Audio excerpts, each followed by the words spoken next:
Hey guys, I'm Lindsay Kaitai. And I'm Kelly Nugent from the podcast Teen Creeps, where we talk about YA pulp fiction. This week on Teen Creeps, we discuss Interstellar Pig with animator and author Einar Baldwin. Hi, Einar.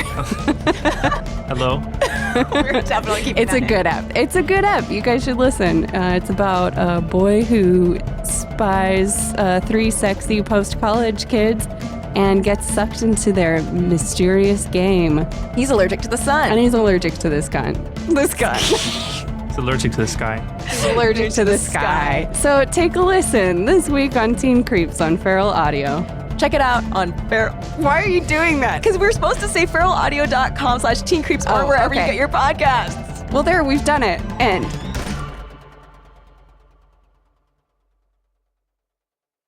Today's episode is brought to you by Last Rampage, the new true crime film starring Robert Patrick, Heather Graham, and Bruce Davison. And we had the pleasure of speaking to someone involved with the movie. My name is Robert Patrick. I play Gary Tyson. That's Gary Tyson with an I in the film Last Rampage. Evil broke loose in 1978. Arizona State Penitentiary. You know, that was interesting. What it was like playing a real person as opposed to a fictional character. It was really trying to wrap your head around how this guy could do some of the things that he could do. That was the things that you were drawing on. Of course, there was no way you're going to try to do an impersonation of a guy, nor was I going to try to, get as heavy as the guy. I didn't have enough time to really go that route. But I found him really, really interested in trying to live up to the charisma that he had. I fell in love with the folklore of the story, like the whole idea that he was a guy that was raised during the Great Depression. See, that from a historical point of view, those kind of stories resonate with me. That yearning for something better, trying to find it, have to steal to get it. How do you deal with that if you're a religious person? How do you run underneath that? How do you justify it? He had a double life sentence that he began to push his wife and his kids to say, God, I'm going to serve one term, and when I die, I'm going to serve another term in hell. I got to get out of this. And the length that he was willing to go to get his kids to help him get through this and get him out of prison was fascinating to me. Don't miss Last Rampage, the true story of the prison break of Gary Tyson. In theaters September 22nd and available for on-demand pre-order August 22nd. Find out more on Twitter by following @LastRampageFilm or on Facebook.com/LastRampageFilm. Feral Audio.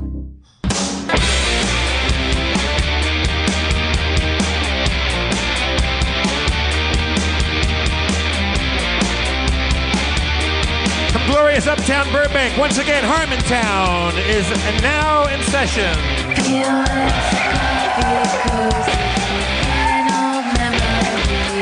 It's so good to be back. We missed you guys.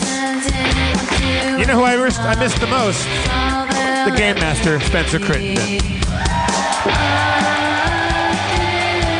Oh, yeah.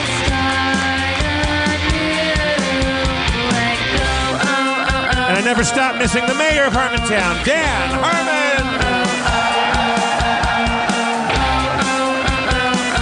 Thank you very much. Thank you. What a crowd. Yeah. So there's too many variables for us to track. We now don't know, is Saturday night a better night? Have we been slowly, because my liberal views have slowly seeped out, and have they alienated one Nazi that's been replaced by 5 Democrats? Or are Bernie-crats just more patient, or do they have less to do on Saturdays? I don't know. We took off a bunch of weeks off. Should we just do the show once a month and then have a heightened interest? We don't know. Steve Levy with the ice, everybody. Steve Levy. Flattered by your numbers and your applause. Thank you. Was that a sneeze or Italian? He said Frost. He said what? I think he said frost. Frosty. Frosty? Frosty? I hope not. Could be Tourette's. We don't know. You can't make fun of people anymore. We got an internet now, where if you know, no matter how silly someone is, you can find out how they feel, and it just ruins everything. It was like, if like Octomom happened tomorrow, there would be like a Tumblr blog from her the next day where she's just like, here's how it feels to be Octomom, and we'd be like, fuck me. Yeah, be an Octomom, like everything. We're in a mire of information. So, we're not learning anything. We're not getting smarter. We're getting scared. We're chimpanzees, and we just have alarm signals. We talked about that in our pockets, and also lists of things to talk about in our pockets too. Like, I was watching Intervention. Again. This note could be from anywhere, anytime in the last 10 years. And someone used the phrase short end of the stick, and Cody, my girlfriend, brought up an interesting point. Like, I've never really examined that phrase. Cody she's like, what's with this short end of the stick? Like, wait, just pull the stick, you get a whole stick. Like, what? Why is the short end of the, well, how can you have a short end of a stick? It doesn't even make sense. Maybe it's like drawing straws, or maybe like a thing where you have to grab it, and whoever grabs it has less stick. Like that's the person that's chosen. A stick has two ends, and neither are shorter than the other, for sure. But if two people are grabbing it at the same time, maybe one end is. But you're referring to that crazy baseball bat game with the hand. That's a total guess. Well, that's wait, probably let's wrong. just think about this, you guys. If you were to grab a stick, which end would you grab? The short end or the tall end? There is no... the tall end. You would grab the tall end. If you're a baseball player, you want the short end because you need more bat to be able to hit the ball. How do you even know? Talk. How do you know when you're grabbing? How do you grab the tall end? They're labeled. By putting your hand lower or higher? Oh, I'm just saying that you got to grab the tall end. I can understand, like, because we have wishbones in our culture. Probably not, it's like, but that's like shaped like a slingshot, and you pull, and there's like a way to get the short end, and also short end of the stick. It always means like there's not luck involved usually. Like short end of the stick is more like, oh yeah, like we decided to do a designated driver program, and then my turn came up on prom night. I kind of got the short end of the stick there. It wasn't like a luck of the draw as much as it was like I got fucked by the system. Short end of the stick. Like I agree with Cody. Just grab. Don't be such a cynic. Just grab the stick. You got a whole stick. Now you won the stick contest. You got a fucking whole stick, whatever that's worth. You're imprisoned in a matrix where you're valuing the ends of sticks, and someone's laughing at you. Big stick is laughing at you. Long stick is laughing at you. Boy, this new note-taking app. It just says leaks. That's all it says. It looks like it used to be the worst end of the staff. Yeah, and then it got changed to the short end of the staff. I was just reading about it. There's the wrong end of the stick, the wrong end of the staff, and it's a medieval origin thing. So to be on the wrong end of the staff, the short end, I don't know. And if you're again, I would want to be on the short end because there's less stick to get hit with. If somebody's waving you with this much stick, they're not going to get it. I can whack it with that much. See what I'm talking about? Yeah. I want to be on the shorter end of my stick. But, okay. I want you on the wrong end of my stick. I understand what you're saying. You're saying that if someone's holding a stick, right? Then if the long end is pointing at you, then you're getting stabbed. If the short end is pointing at you, they're committing Harry in front of you, like. Right, but the expression means to get the shit end of a bargain, right, or to get something wrong. Right, it's inverted in your view there. Yeah, that's why I would have been the first to die in the medieval times. You know what always hangs me up is the business end of things. Oh, I'm at the business end of a revolver. Well, I can't. Yeah. I'm not sure. I got to remember what you mean by that. I don't know. Are you holding the revolver, or are you about to get shot? Because the business is where the bullet comes out. But is that the business? Are you the customer of a revolver if you're getting shot? I don't know. No, I mean you pay no money. You go cruising for but bruising. you are stimulating the marketplace by being a dead person. Well, yeah, the person's like, oh, I want more of those. You're in the market for getting shot. Yeah. And it's You're a buyer's entering the market, baby. Yeah. I was watching Intervention, and there was a woman today. Here's the thing about Intervention. I watch it relentlessly. Of course, there's the joke. I'm addicted to Intervention, haha. But but here's my confession about Intervention, as I think I've confessed before. It's truly a guilty pleasure beyond like let's watch Gremlins 2 guilty pleasure. This is truly a guilty pleasure because I watch Intervention with Cody, and we absolutely. We pick and choose who deserves recovery, like we based on what they did to earn their addiction. So like if you got molested, pass. Like you're done. Like you're fine. Like I don't care how much of a prick you are to your parents at 35 and how much coke you need to keep doing. If there's some story from your past where you went camping and someone was like, "Let me show you how to fish," and then it meant something else, and then like you could do as much coke as you want, and you can be like. You can throw chairs at Jeff Van Vonderen. I don't care. Like you're cool. I root for you. I hope you recover. There was this Indian guy who's like he was adopted by this like beautiful white Christian family. They looked like a crazy like 80s Christmas card. This family, and also as an extension of their Christianity, they adopted this kid from India who was like 2 years old when he came over. So he probably only had like the vaguest unconscious memories of he was found like in a pool of diarrhea or something, like they're rescuing a human from a part of the earth where the parents weren't in surplus, but then he was like he grew up as part of this Christian family. They thought, you're so brown, but we love you. They were kind of like doing it wrong. Like they're like, you look just like us to us, and it was kind of like it's just sort of war on him. And then he's like, I don't know, I kind of feel better when I do heroin, and they're like, yeah, but Jesus would be even better than that heroin. And it's like, so he had my permission to be all fucked up. But then Candy Finnegan comes in through the skylight. She's like, I was adopted. If you're adopted, Candy Finnegan will sort your shit out, man. Okay, sorry, anyways. Just, I was at Intervention. There was a woman, it said she's been addicted to crack for 30 years. I mean, mission accomplished. Did she invent crack? She must have smoked the first crack, and she's doing fine. Yeah, and she knows exactly how much to not do. Yeah, she's like Mr. Robot with the morphine. Is he Mr. Robot? Don't tell me. All right. Well, a pool of diarrhea. I'm not trying to be like I'm not saying like they adopted That's this so kid. Much diarrhea. Well, you saw Slumdog Millionaire, right? Like no. I mean, like there's a pool of diarrhea scene in that. It sounds like it costs money to make a pool of diarrhea. Like that's not something that happens from lack of upkeep. That takes work and money. What else is in here? What if you were the pool guy? That's the worst job.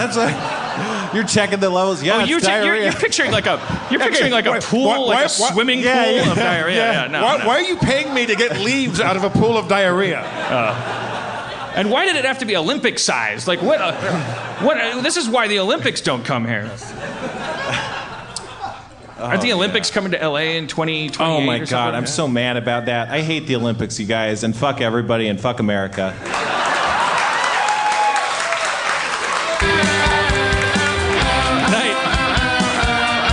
We should do the show on Saturdays. We got Feisty Spencer. We got a packed house. That's one of the few things I could talk about. I don't like the Olympics. Because the Olympics come to town and they... I don't like the IOC. They're bad people. They come in and they're like... The International Olympic Commission? Yeah, they're like, give us all the money because we're the Olympics. They're like a mafia. They just come around and they're like, it would be a shame if the Olympics weren't allowed to happen in your city. Maybe you build a couple of stadiums, maybe. Yeah, because every time the Olympics comes to town, when they went to London and when they went to Rio, The people all go broke. The traffic sucks. You're late for work. Your life is miserable. And a bunch of people that run contracting for like the soccer stadiums and for all the infrastructure, they all get rich, but it's all kickbacks. It's all their crony friends and stuff like that. And the IOC's suing all the while. They're just sending out lawsuits. Oh, you got the gold medal burger? Fuck you. Pay us money. You got the Olympics special because we're in your town and everyone Olympic is in your town? Pay us money because you can't use the rings. Like, they're bad people. Yeah. Oh. They told, and our guest tonight probably maybe knows better about this. They told people in London, they're like, the commute times are going to be longer, so just get up early, go to work early. Like that was their solve for that. Was like, oh, don't complain about the travel time, just work longer. Wasn't there a bus driver strike around then too? I don't know. Who cares? And it's all under the umbrella, obviously, just as everything in Hollywood is kind of under the umbrella of like, oh, you're a PA and you don't like being awake for 16 hours and changing my cat's box. Like, what, you hate Marilyn Monroe or something? It's like we get away with a lot of abuse in Hollywood because it's Hollywood and everyone wants to be in it. So the Olympics gotta be like, oh, your city doesn't want the single global, I'm trying to riff the... the Olympics are cool. The Olympics represent international harmony. So you can't say, I don't want the Olympics here. Right. But I wonder how it breaks down. Well, let's talk to a Londoner. This guy is also an amazing stand-up that I just met on Thursday, and then I kept running into him. I'm like, come on the show, man. He's got this documentary series that I can tell from the trailer is really good, but haven't actually seen it. It's on Viceland. It's called Hate Thy Neighbor, but you can absolutely tell it's awesome. Please welcome Jamali Maddox.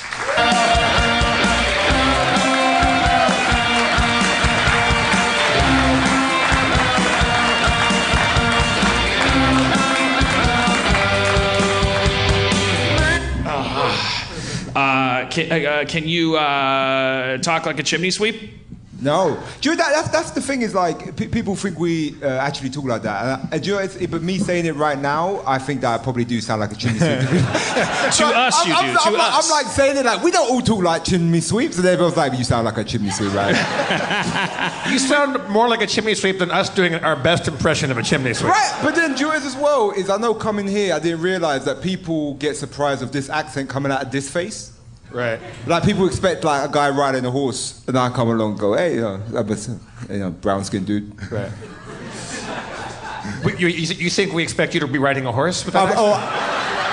I thought people expect me to be white, but yeah, they want to jump in race too quickly. Yeah. I mean, the whitest thing in the world would be just be coming down the street on a horse. Yeah. Hey man, that's how white people are living nowadays, man. Yeah. That's the Trump dream. Yeah. Well, we're gonna be all back white to it. Yeah. People get horses. A horse in every stable. That's what's making America great. Let's go back to that day and time where everybody rode horses. That's what make America great means. If you could just have enough technology to breed horses that ate coal, we would be very happy. That would be our dream. Okay. So you could have literally a 10 horse-powered horse. And then everyone could just and you'd just be waiting and shit outside. Like the shit would there would be like a holiday where all the poor people cleaned up the shit and played frisbee with it. Playing frisbee with the shit. To what extent? Wait, why did that get a laugh? Did I ignore a question, or did I?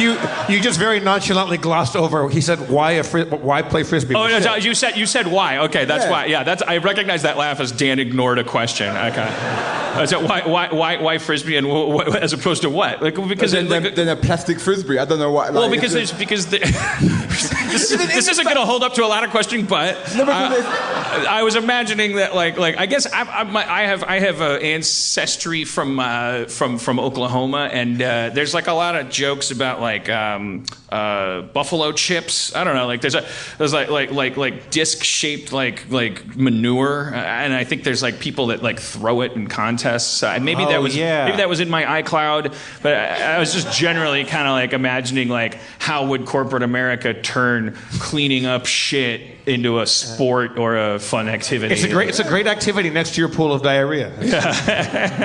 It's extreme shit, and then you Mountain Dew sponsoring it. But how? Like I do.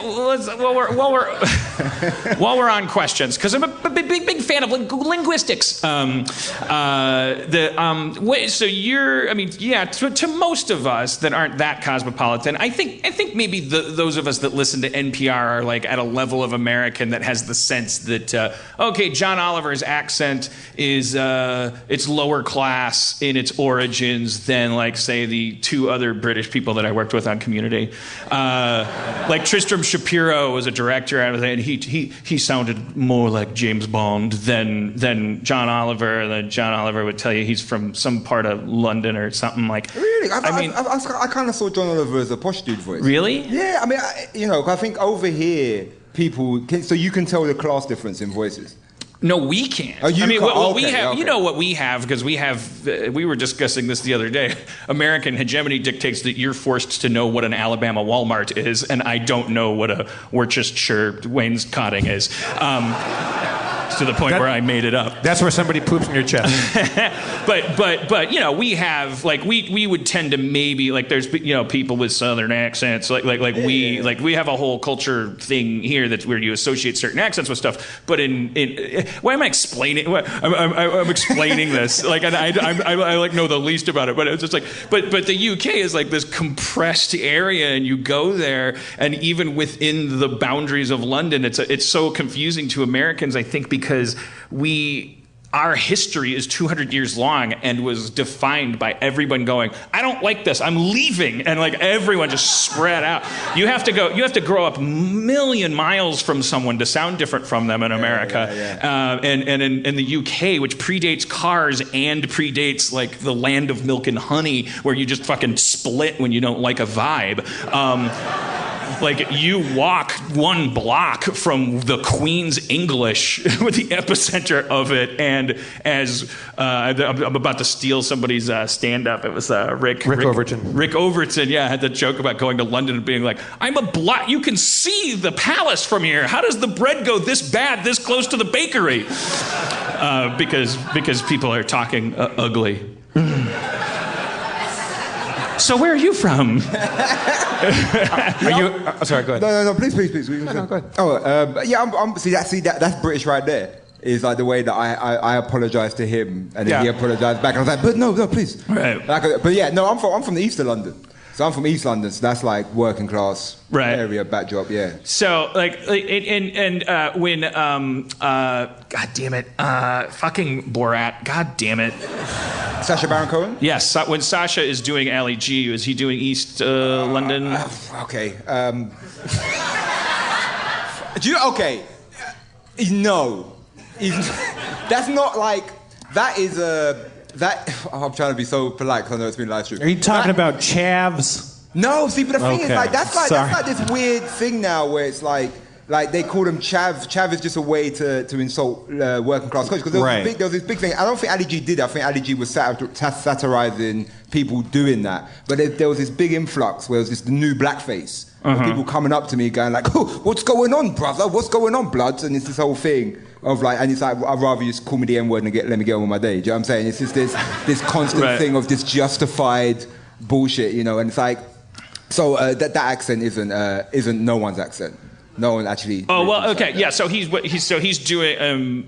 But is that to say that he's doing a very cartoonish version of an accent that does exist that you can pinpoint? Okay. All right. But it's more of a cultural thing, like kind of a hip hoppy kind of. Yeah, it's the UK version. But that particular accent, like no one is like that's so cartoony that no one actually speaks like that. Right, and it's actually borderline. Maybe I don't want to use the word offensive, but whatever. No, I never found it offensive. I didn't find it offensive because I saw what he was doing. I thought personally that he was taking the piss out of people that would do that. Right. But then at the same time, like people would mimic that Well, that's a good segue to what you're currently doing for a living, because it seems to me like the word offensive probably has a lot more callous around it for you, because you're right now drawing a paycheck going around talking to Nazis and stuff. Like your show is Hate Thy Neighbor, which I haven't seen yet, but I can't wait to. But because you're just going in, are you? Because I can't tell from the trailer. Are you so like outside of the whole like concentric the cosmology that you're like, race is bullshit, and this guy is a white militant, this guy's a black militant. I mean, what's the difference? Or are you like actually just going, these are weirdos, let's poke them, or somewhere in between? Like, what's your kind of? I mean, do you know what? Because I do stand up in it as well. When the stand up is worked as the through line, and a lot of people like we have to tell them what the show is. And they were like, oh, he's going to take the piss out of me. And I go, listen, I will only take the piss out of your ideas. I'll never take the piss out of you personally. I'll never say, and this fat dude or this skinny, right. You know, it weren't that. But you say that to the subjects when you show up on the... Yeah, 100%. Like, I'm honest, and I say to them, like, I don't agree with anything you say. Well, everything you believe in, I do not believe in. I think you have mental illness. I think what you believe is crazy shit. But you know what I'm going to do? I'm willing to hear you out. But then if there's something that comes up that I don't believe in, I'm going to say it. And so when it cuts to you doing stand-up in the show, aren't you talking about going and doing these interviews, and how are you not taking the piss out of the Well, I'm taking the people? piss out of their ideas. I think if their ideas are being willing to put up, then they're being willing to take the piss out of. Right. You know what I'm saying? Yeah, I feel like that's okay. I mean, I don't think like there was like people with no teeth. I'm not going to say you no teeth. Really? So that's really... it's just, I think that's like, that's like my thing where I didn't want to do that because that's easy. That's a line that we're becoming conscious of now. That's like it's like newly forming in the sand for us, especially with comedy, because it's like if you're a big fat dude and you're racist, and I mean it's like really like. It makes perfect sense to us that turnabout is fair play, and we should just talk about how fat you are. Yeah. And we're kind of like trying to find the lines there. Like we've just now figured out that you can't just talk about how disgustingly ugly Kellyanne Conway is. You have to focus on the disgusting ugliness of her ideas. Because I'm standing and I sit here and I say that I have all this morality. There's one time where I did do that and took the piss out of them personally. It's because they insulted me so much. Because they basically what it is, I went to this Ku Klux Klan bar in Georgia. As you do. And, so I went to this bar and surprise, I weren't allowed in. I think it's because I wear glasses, I don't know. So they let me in. And then the guy comes out and he's like saying like, look man, you can't come in because we spoke to the other Nazis and we had a meeting and they said if you come in that we can't guarantee your safety, right? And the best bit was I was with my all-white camera crew and they said the camera crew can go in but you can't go in, right? And I was like, that's fucked up. So my camera crew went in, but little did they know that all of my camera crew were Jewish. They were all Jews. So they went in and they're filming it. And the owner of the bar comes across the road and he says, and he's like, why are you standing there with binoculars? And I said like, they said I can't come inside. And then he goes, you can come inside now.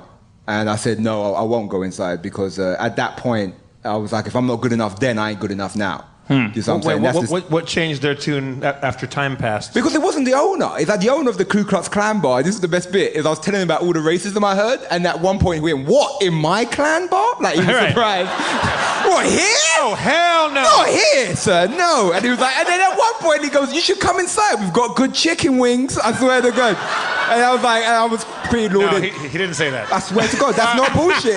And you're like, listen to my voice. Yeah. Do I like though? You said I want curry. No. I like that you said he didn't say that, but he owns a Klan bar, so stereotypes isn't really a line he won't cross. No, it's like it's putting such a fine point on it. It's really committing to being the stereotypical asswipe. It brings up an interesting point and also a scary area, though, because I think a lot of us are more comfortable with the idea that that's what Nazis are. The behavior you just described, that they're like Sims, that when they see a person of color, they go, nope, nope, nope, because that sort of assures their destruction. It's like looking at MP3s and being like, no, thank you. As a record industry, you're just like, okay, see ya. But then that's the hard part. Is because on that same episode, so I had all that happen. I got my life threatened, like someone threatened to lynch me and stuff like that. And so people were gasping. So people saying to lynch me. And then I went to this other guy's house named Dan, and Dan Burnside, and I spent time with him and his family. And his wife hated me, but we built up this weird relationship where he had these fucked up views. Right. That we were totally different on, but then he was like actually not a bad guy. It's just he had these messed up views, and I feel like that's where the weirdness came into it. Because like I'm trying to, do this documentary with this guy where people like he's a likable guy, but he just has these horrible, abhorrent views, and it's that weird thing of And that's the thing that scares us, isn't it? I mean, we keep on. We had a guy that did a documentary. We didn't have the subject of it, and I can't remember his name, and I should. But the subject of the documentary is this guy that in America for decades. That's been his thing, is that he counsels, probably maybe with people you've sat down with, that he sits with them. He's a black guy, and he talks to, and he collects their old hood uniforms and all this stuff, and he has a big collection of them. You saw that documentary? Yeah, no, I didn't see the documentary, but I heard about it. But yeah, you should. You gotta watch. It's fucking crazy. He done people what I did with as well. Right. So he done that name almost sounds familiar. That Burnside guy, because I remember Burnside. that going like that seems like a name that Rob Schraub would name something in a comic book. Isn't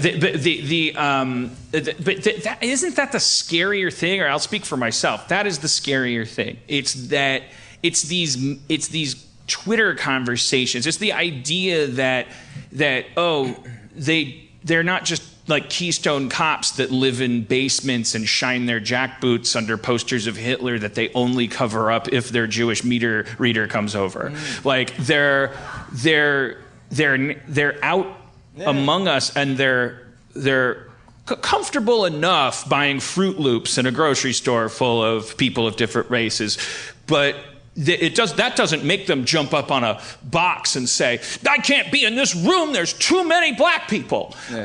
Because that would be easy to handle. And what's scary is that they're just like, ha ha ha ha, and joking around with us and influencing elections. And like that. Now that's, I wonder if what's scary about that is that it's like it forces us to do battle with ourselves, because all of a sudden there's not just a Cobra action figure that you can throw down and say G.I. Joe won. Well, I mean, it's the sort of because being with like the Nazis and the Klan and all of that, right? The dudes that wear the robe and wear the swastika t-shirt and walk around and go, like those guys. That's what they do. Like, I'm an expert in the Nazis. That's some secret 88 language there for you. But anyway, so dear Harmontown, I have never been more offended. As I sit here in my compound sharpening my bayonet, I regret that America has fallen to bigotry. Your guest, Jamali Maddox, did an impression of a Nazi. Anyway, sorry. No. But it's like, so it's like those dudes, funny enough, aren't the scary ones, because you know what they are. And to be completely honest with you, man, that's what's kind of weird about the film, because when making the film, I didn't want to be like, oh my God, worry about these 8 guys. Right. You know what I mean? Because it's just 8 guys burning a swastika badly, right? But it is the guys who then don suits that you got to worry about. You know it's the guys that have decided that's a marketplace, and who maybe half believe those guys and half don't, and who at any rate are like, I like votes. Because you can't. The thing is like. It's the thing of like this whole idea of a white utopia where you're going to walk around and only see other white people and go, oh, good white dating. It doesn't exist. Good white dating? You know what I'm saying? Like, it's a little typical. Because the leader of that group lived in Detroit. How can you live in Detroit and not once interact with anyone from any other race? You can't. It's literally impossible. You would not eat. Well, what you see in that documentary, when you watch it, you wouldn't do nothing. When you watch that documentary, there's 2 things you might notice. One is that all of these guys get tired. I think racism and misogyny both kind of like, you don't become a good person, but you can get bored with hatred. Like you especially if you are well-heeled. Like prosperity and age, even independent of each other, but especially combined, there's nothing more harmless than an old, rich, former monster. Like they're just like, did it, nailed it, bye. I'm gonna eat some Cheetos and play some video games. And it's like they might not have atoned with anything in themselves when the most active parts of their lives were the most important. And so you see a lot of that, and you also see young people of color asking the question of this older activist who, is so admirable in in his willingness to go into the mouth of a lion like that. But then they're saying, like, so you made 50 old ex-racist friends? And we're out here in the streets inhaling tear gas with cops that say they're not racist and all this stuff. So it's like, that's why you got to watch it, because it's just fucking amazing. It's one of those things where there's no heroes or villains. You just walk away bummed and confused and like freaking out. And then you go back to England and you're like, fuck them. But I done an episode in England. It was the same shit over there. Man. Yeah. I mean, yeah. wait, well, no, it's right. It might be worse. I don't know. I guess that's the other place that we can go. So I wanted to talk to you about that. But can I ask you a quick question?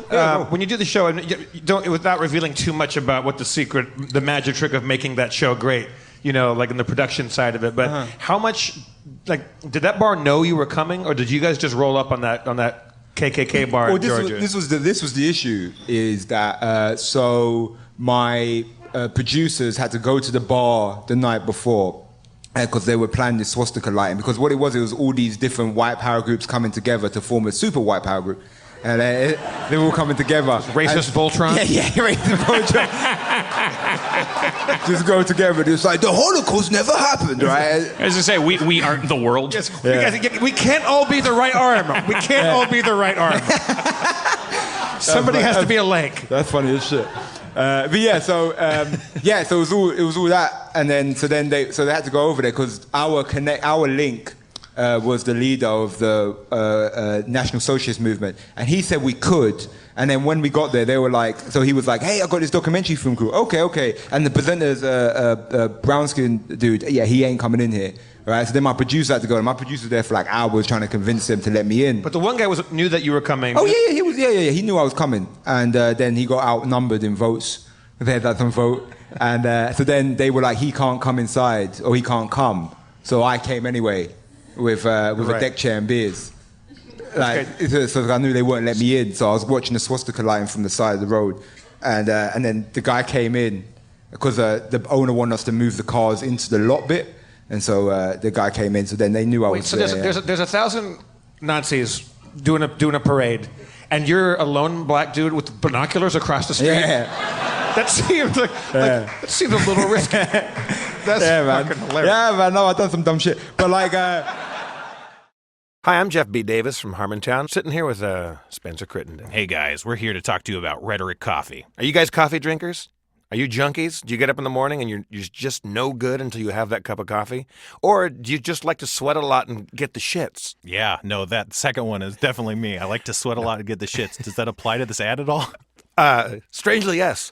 We're talking about Rhetoric Coffee. Rhetoric Coffee doesn't just give you unwanted diarrhea. It's the best subscription service coffee you'll ever taste in your life. Rhetoric commissions original art directly from comic book artists and then hand screen prints them on each bag. Each one you receive has a special life and is a unique organic work of art. We got this bag right here. They gave us bags of coffee. I'm looking... This is me crinkling a bag of Rhetoric coffee. Look, I'm opening it right now. Oh my God! It smells like heaven. It smells like being like a angsty teen. Spencer is actually eating full coffee beans right now. Those are good. Dear God, those are great. Oh, somebody call the police. Not only are they fun to chew on, you could probably make coffee out of them, and you get to feel good about drinking that coffee because it's what I call ethical coffee. Rhetoric goes above and beyond fair trade, not just for their coffee, but in how they pay the artists that put the art on the bag with the coffee in it that Spencer is now currently chewing. Oh, yeah. Everyone wins. You're a fucking monster. Their relationship with their artists allows the artists to continue making prints of their original work while allowing them full use for Rhetoric's projects. Everyone wins. Everybody wins. Everyone wins. Each roast is completely unique. You won't taste these complex flavors anywhere else. Their commitment to quality is top-notch. They are drinking what they are selling. They're getting high on their own supply. You know, they say not to do that, but it's also, I guess, a mark of quality in some senses. Yeah, I mean, I don't want to go to a drug dealer that doesn't get high on his own supply. That makes me feel like he doesn't believe in the product. It might not be good business sense, but it's definitely, a good product. Yeah. Go to rhetoriccoffee.com and sign up now and use the promo code FERAL, F-E-R-A-L, for a 30% off discount. Go to FERAL, F-E-R-A-L, for 30% off your first roast. You never forget your first roast, Spencer. I never will. The first roast is the deepest. That's RHETORIC coffee.com. Sign up and use the promo code FERAL for 30% off your first roast. Coffee so good, you can chew it. Did you just get a bunch of wild Chuck Spencer chewing just to have? Yeah, I done mad. Do you know, I look back because, like, people ask me, like, one of the main questions I get asked is, was you scared? And it's like, not at the time, only when I get back to the hotel. Because I done dumb shit. Like, I went to this White Power music festival in Ukraine, and we didn't have security. Ooh. Like, no security. Yeah. Like, and I remember Vice asked me, do I want security? And I was like, nah, man, I know karate. And I don't know karate. But I wanted to sound confident at the time. And we just got, and then people like threatened, you know, it's like a mad, you know, it's a mad thing that I did. I don't, yeah. What is it propelling you then? If fear isn't stopping you, what is propelling you? Is it?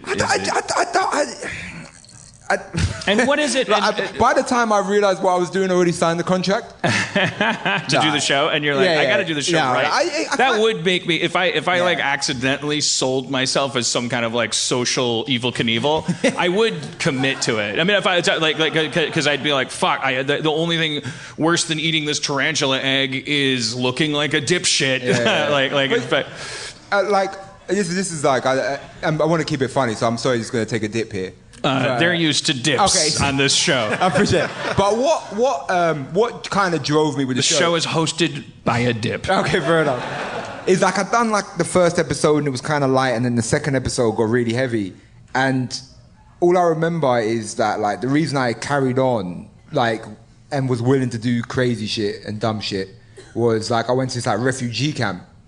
And it was like the most depressive thing I ever seen in my life. You know what I'm saying? It was like sadness. Like I've never seen like sadder shit in my life, and it's like it's something that's so sad. No matter what spectrum on the political debate you are, if you're right wing or left wing, that you can't negate how sad that thing is. You know, and that kind of and for people to sort of not even just say, look, we don't want them here for economic reasons, and you know. And those reasons, which is debatable, you know, you can have those debates, but it's the people saying, "Fuck them, they're dirty," you know, that like they're dirty, and I couldn't not then go and try and understand why the fuck they think like that. Right, you know but who are you talking to that feels like that? It's all people that are only reading about it on Facebook, right? Nobody that's ever come close to. Of course, I mean, there's that as well, but you know, it's like I know being there is way more. Heartfelt and you know visually crazy, and you're there and you feel it.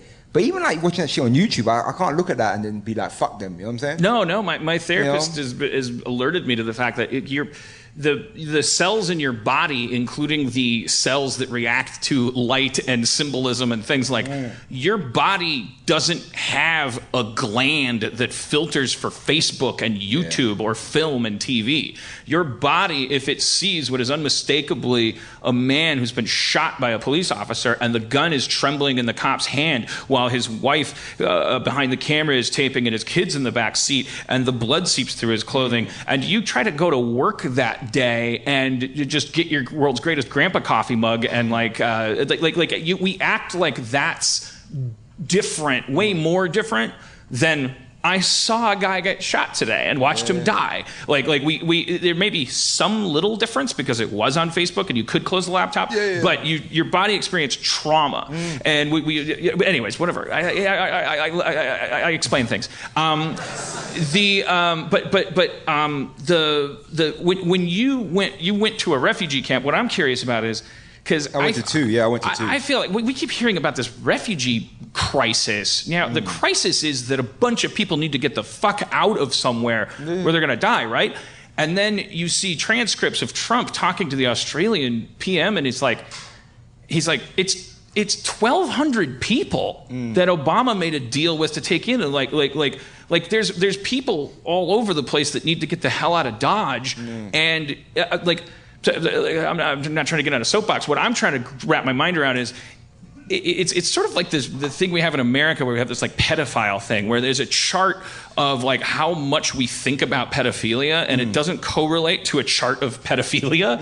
And I'm wondering about this refugee thing, like how big is the problem? And the other thing I'm wondering is when you go to the site, where you are face to face with a refugee, is there anyone in that area that is either that isn't paid to toe the line of like keeping them miserable? Yeah. Like that person just has to. That's their job.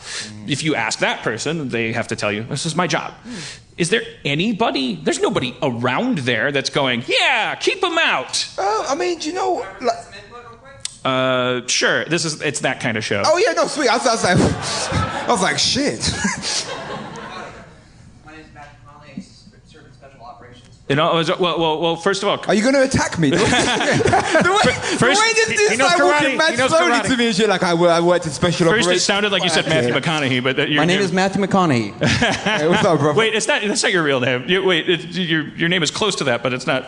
My name is Matthew McConaughey. McConnelly. McConnelly. Yes. Okay, yeah. All right. Without revealing anything that's going to get me arrested, I used to serve in special operations from 2001 to 2007. Can you explain what special operations is? I was a ranger in 3rd Battalion, 75th Ranger Regiment. Can you explain what that is? Imagine that most of us have just come from playing with Legos for 30 years. He was in a super elite branch of the Army. Okay. Like the highly trained, like the Navies have the SEALs. I mean, I can sugarcoat it. I was really good at killing people. The Rangers are like the Navy SEALs of the Army. Well, okay, that's offensive. Let's save that for another podcast. Okay, all right. You said it best. Your point is you've had elite access to. No, not even that. Actually, before that, I was in the big Army. Which is like the guys that join out of high school, and I'm like, I don't know what I'm doing. I'm going to play saxophone in the Army band. Oh, wait, I'm in the infantry. Here we go. I feel like this might break into a thing about, I know the truth about the Illuminati, man. So I went to a Turkish refugee camp in Iraq in 2000. When did we invade Iraq? Yeah, it's been a long time for me. It's been rough. I mean, we've never stopped invading Iraq. I know, yeah. When did that stop? It's sort of like visiting your parents. We just do it when we need laundry done. I have so many friends who are still there. It's like, okay, good. But yeah, I went there during the initial invasion. And then about like 7 months in, we went to, I hope I'm not going to get killed for this. We went to the there's a Turkish refugee camp in Iraq, and those people were so scared. And really, at the end of the day, what it comes down to is people are afraid. Like, those people, they had a small armament there, like weapons that we didn't even have. Like they had at least 3 Ma Deuces there, 50 caliber machine guns. They had machine guns left over from World War II which, you know, if I could have saved them, I could be rich right now, but I didn't because I was young and dumb. Anyways, it was really interesting to talk to these people. I bought an owl off of one of them for $40. It was pretty cool. Was your job to keep people from getting somewhere? No, my job was to show up every day, not die, and not kill anybody, I guess. But sometimes, you know, that's my job. Happens. I know, yeah, exactly, yeah. We were talking about refugee, like. Yeah.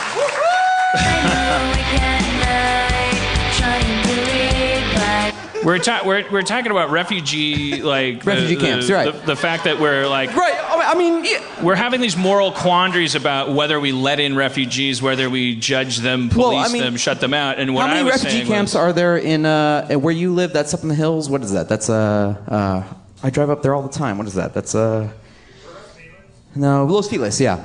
How many refugee camps are there up there? There's none. I think there's like a monastery that I'm a little suspicious of, but. I think they mainly do aromatherapy. Here's Katy Perry bought that, you know. She did. Oh, really? Yeah. Here's my input on that is that, so I've been to refugee camps. I bought an owl off of a kid that was probably something like, 5 foot nothing. $40. The owl or the kid?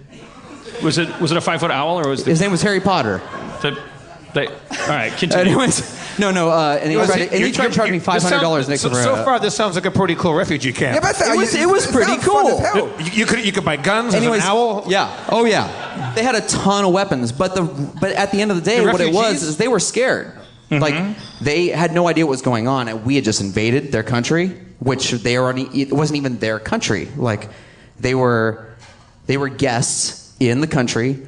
that was hosting them that they escaped from another country, and this other country that we had largely reputed as being it was led by a tyrant, but they were scared. It's fear. At the end of the day, fear drives all human emotion. It drives all human activity. Like and at the end of the day, like you can talk shit about every human being that you want to, but fear is like what drives us. It's so overpowering. We're not better than fear. We're not better than what created us. I'm still trying to place you on a map of ideology, though, because I felt like we were just talking about like something that didn't even really have. Oh yeah, an no, I'm agenda crazy. to Yeah, it. I went to the DNC. I went to the Democratic National Convention, Right. and I was a Bernicrat, and I got chewed out by a bunch of people that hated me. But you.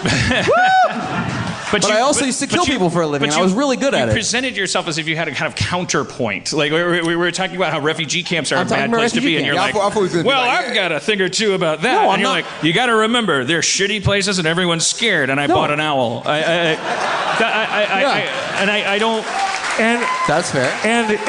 And he said if he could do one thing different, he would have bought more weapons from them because he would be rich. That's true. How many weapons have you bought from refugee camps? That's the second time you've done that thing. Like, are you high roading me about refugee camps? Like, what? How many have I done this? Just how many the one. do Yep. Dan, what you're not embracing is That's fair. Is the profit possibilities of going to Yep. a refugee camp. But what? I was providing my input as to actual refugee camps in a war zone, Right.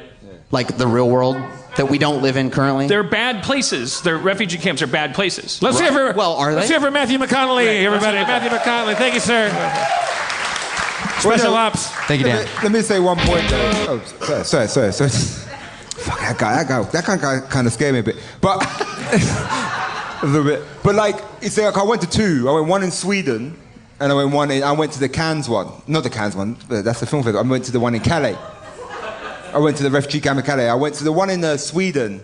Was there was a lot more sort of hope there, and there's a lot more people sort of saw the end of the tunnel in terms of Well, yeah, because Swedish refugees. I mean, what are they fleeing? Massage? Yeah. No, this is a refugee camp. I mean, these are entitled people. I gotta get out of Sweden. Yes. This chocolate is too creamy. I gotta build my own furniture.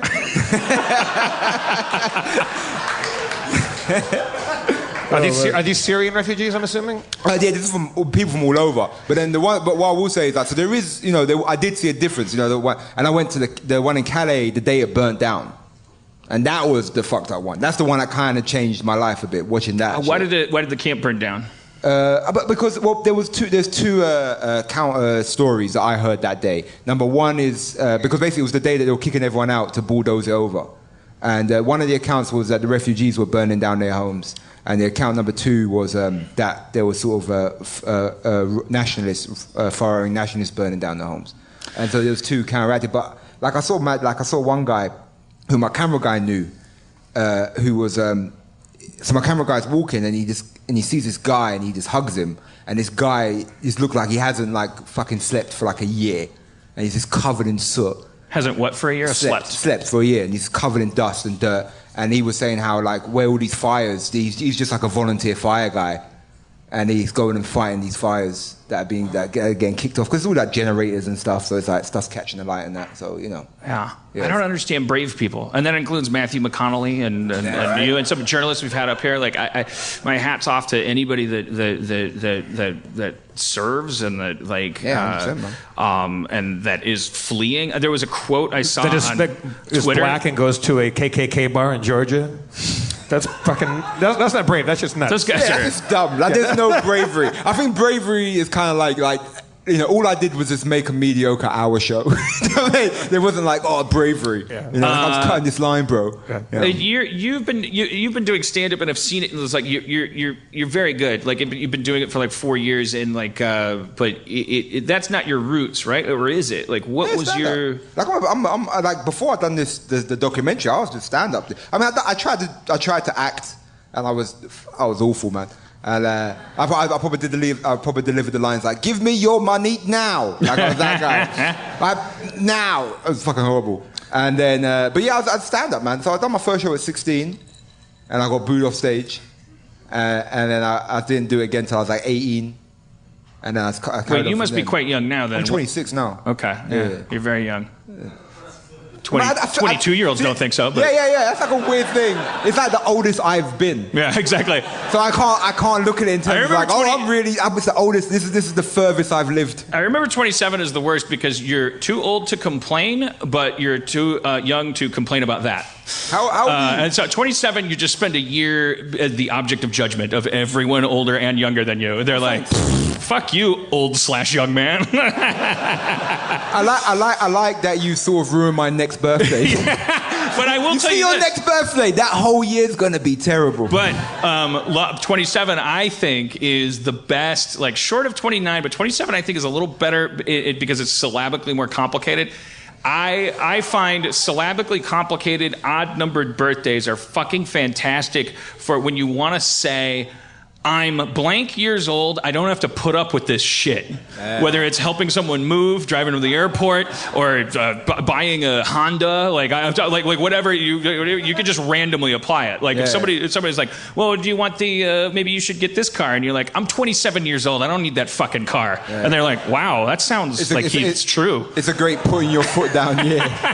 I'm constantly saying now I'm 44 years old. It doesn't sound legit. Like they're like, so yeah, you still got to do shit at 44. Yeah, like drive me talk to the to us when you're airport. 47. I'm 47 years old. We're having a clown on the show. And people will be like, no, Dan he's close to death.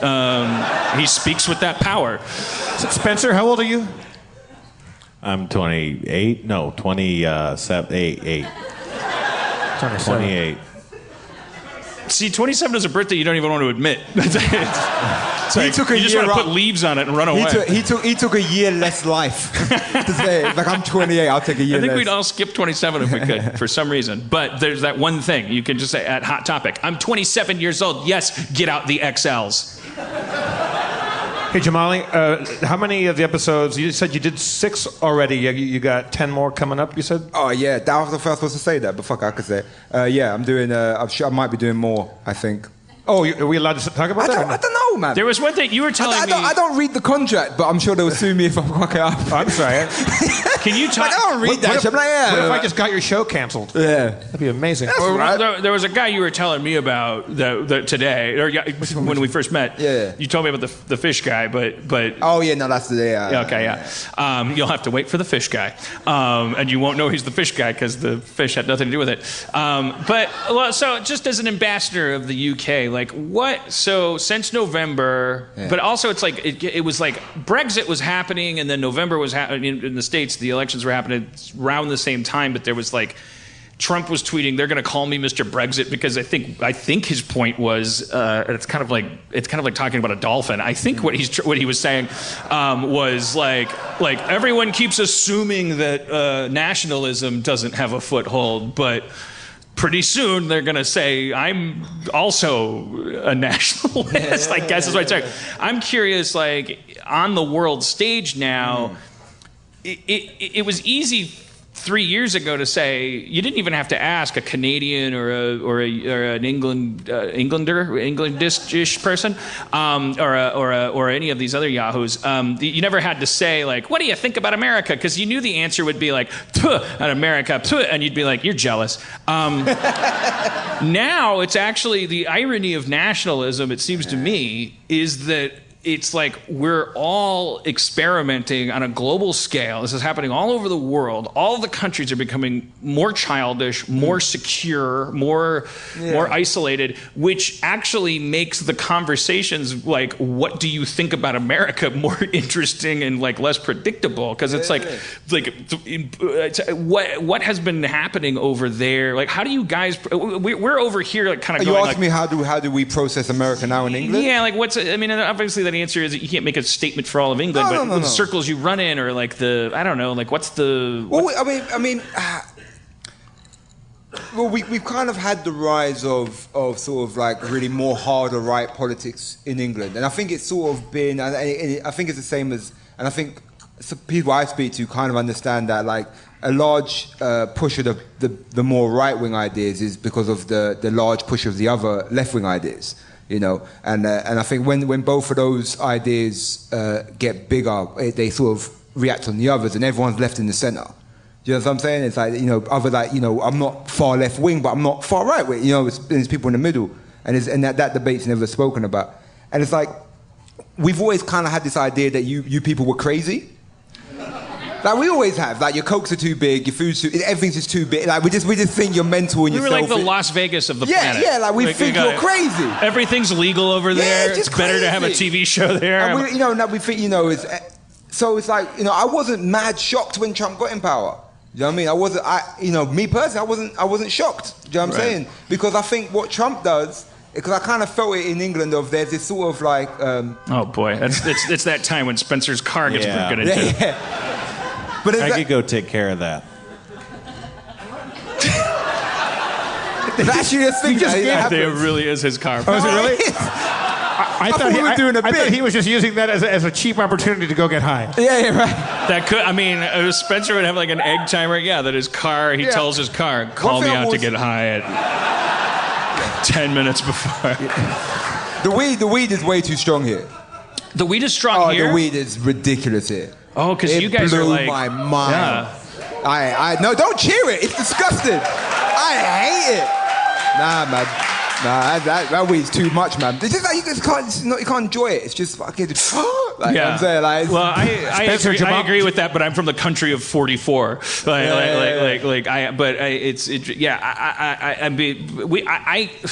Harmon, get your shit together.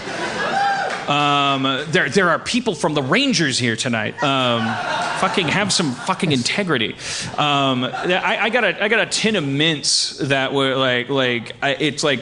there's this gourmet kind of like, that's the nice thing about legalization is like now there's like this guy gave me he's shooting some stuff with Starburns and it's about drugs, and so some companies gave him some stuff, and I got like this gourmet like gilded like 80s dark chocolate kind of like wrapping, and like there's mints, and they're like you suck on one and you get just barely high like for 2 hours, and it's anyways that wasn't worth commenting on.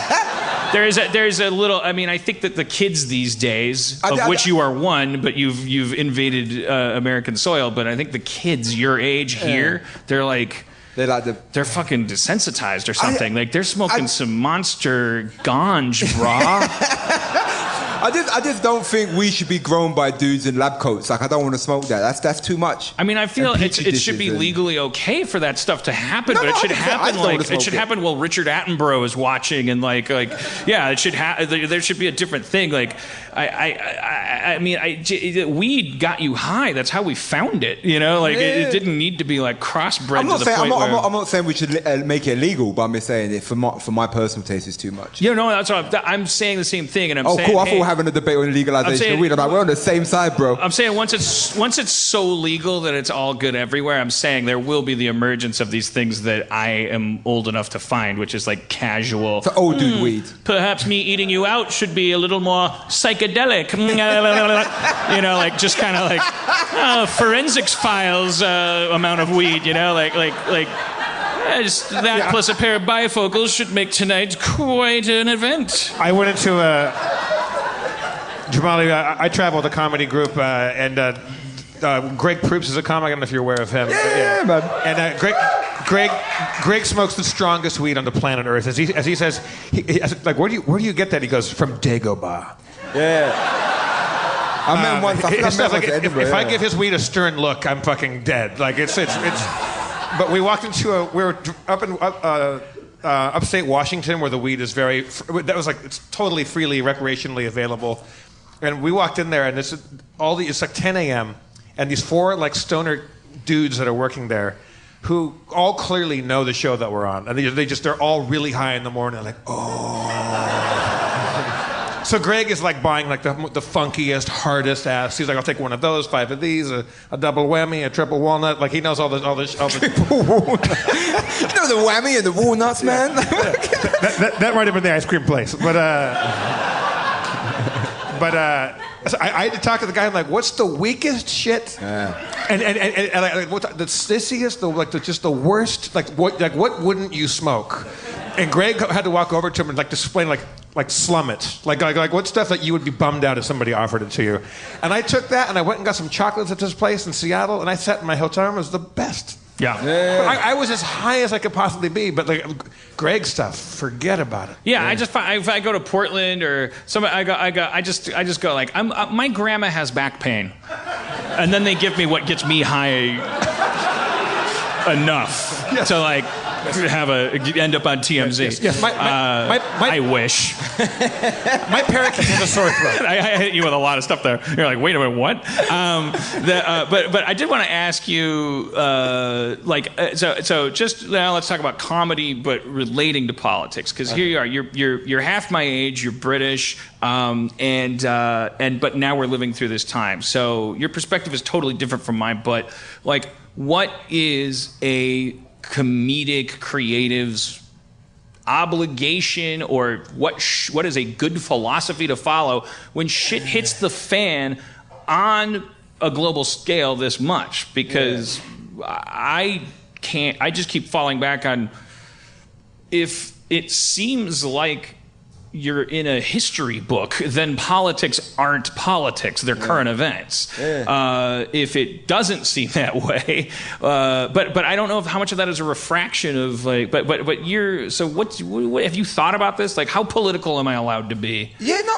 do you know what, like when it comes to comedy and writing comedy is like, I try to just be honest about how I feel about that thing and not try and toe the line of being like, I'm going to say this because I think this has a moral obligation. Do you know what I'm saying? Like, I don't think I'm morally obligated to talk about anything. Right. You know what I'm saying? Like, I'm a free person. And like, my thing as well is like, I'm not even like, I'm willing to hear a point of view I don't agree with in comedy sometimes. Do you know what I mean? Like, I find that shit interesting. You know what I'm saying? So if there's a dude who has a totally different political view to me and there's a comedian out there who has that view, like, say it. You know, as long as it's funny and, you know, say it. Like, that's your freedom to do it, you know. Like, I believe in freedom in comedy. So, like, me personally, I don't think I'm morally obligated that, like, oh, these things are happening and I must put on my black turtleneck and smoke a cigarette and start saying, this is what's wrong with the world, man. Like, I don't, you know what I'm saying? Like, I'm a comedian. It's like, a weird area because some comics have the philosophy that I do understand, which is that comedy is its own political party, where we're supposed to be funny above and beyond anything else, and anything that impedes in humor is like, that's fucking Satan, and you should damn it to hell. Do it. Like, I think if you have the opinion and the intelligence and the point of view and it's funny, then put it out there. Do you know what I mean? And I think that's great, and I want to hear it. You know what I'm saying? But at the same time, I think there's also, I don't think every comedian should now be Bill Hicks. I think if someone does one line, it's kind of doing your one line. Do you know what I'm saying? Like, I don't. Well, think you definitely have to be. Yeah, you have to be honest. Yeah. Like so, there probably are comics out there that are probably regrettably being like, you know what? I have this opinion and that opinion, like, but everyone's just gonna boo me, you know. And that person probably you and I wouldn't want that person to pre-censor themselves, but we would want them to try to figure out how to be funny. Can I ask you a question? You see, like, because I'm not over here, is it harder to talk about Trump than it was to talk about Bush? Well, if you talked about Bush, this is my perception. Because they're both like quiet. If you talked about Bush, now, but there's a million variables here. But in my perception, if you talked about Bush, you were you're bringing politics into your comedy, and it was like needless. But well, like there was a band called the Dixie Chicks. There still is probably, and they were. They're liberal-ish, and they were performing in Texas, I think, and they said that he's not my president. We're not proud of the president, and they got all sorts of shit. Yeah. If you go on stage now and don't talk shit about Trump, like that, like the show wasn't a good show. It was, you're required to get up and talk shit about this guy. Something really funny and ironic about that it was braver to be political when we were talking about, you know, like when politics meant a little more boring because we had things managed, and then there'd be a drone strike here or an invasion there, and it was all manageable through Ted Koppel and all this stuff. So if you were a rock band and you came out and said, we're going to do some stuff from our new album, but also I want to talk about dangling chads, there might be like a bunch of boos, you know, that they're like boos from people going like, fuck you, Leonard Skinner. I wanted to just making up bands and relationships, but that's, I guess that's kind of my question, which probably a 26-year-old maybe doesn't even have the answer to, which is like, how different is it now, and how does that difference equate to an obligation? Because sometimes I sit in my 5-bedroom house in Los Feliz and I go, nothing has changed for me, so why would my material change, and then I go, you were talking about how you don't wash your ass. Like, you need to keep talking about what you're thinking. You just said that, like, talking about Bush was less important. It's all subjective. It's like less important to me. So that's part of what it is that I feel like I feel it's a little bit of like a, what do you call it? An atonement, a confession, when it's making up for, amendments. Yeah. Penance, she said. Well, penance, but amendments also. When you. But you think if people. But my word also. That rhymed with your word. But do you think that if people start talking about Trump, right, and it's sort of the thing of like, all right, we all got to talk about Trump, do you think then it becomes like a fad? And like people just start doing it for the sake of doing it, and then it kind of loses its poignancy. But I think that's the danger with all. Yeah, that danger always looms with any issue that everyone's talking about. Is that I think people who are like, it's so hard to unbraid from like if I were to say, hey, Trump's a piece of shit. And let's say I get 3 people booing. One person might be booing because they're like, your comedy's lazy. Another person might be booing because they're like, I voted for him and I want to forget about it. I was wrong and I came out to drown my sorrows in laughter. Stop reminding me I'm an idiot. And then a third person might be... a ghost. Who's trying to give me a treasure map, and I don't know. It's sort of like it's making me very curious because it's not like I'm like haunting the stand-up clubs these days. I'm kind of like I'm vastly approaching a threshold where it's like according to my predecessors, the baby boomers, it's like I'm getting to an age where I can kind of clock out and be like, world's a mess. Give me some ice cream. Hi, it's Jeff Davis and Spencer Crittenden from Harmontown here to talk about underpants again. Yeah, man. Underpants, they're the first thing you put on and the last thing you take off. I mean, maybe you've heard enough podcasts where we talk about how good MeUndies are. Maybe you're sick of it. Maybe you're like, I don't wear underwear. Or I like wearing burlap and chafing my pieces to parts. When you're at Comic-Con or other walking-related events, it's important to have valuable underwear that keep your parts unchafed. I haven't chafed since I began wearing my MeUndies, Spencer. Is that because MeUndies are the softest, most comfortable underwear you'll ever wear, period? It's exactly that. They're so soft that I don't even know that I'm wearing them, except that I feel there's a sensation of my genitals gently thanking me throughout the day.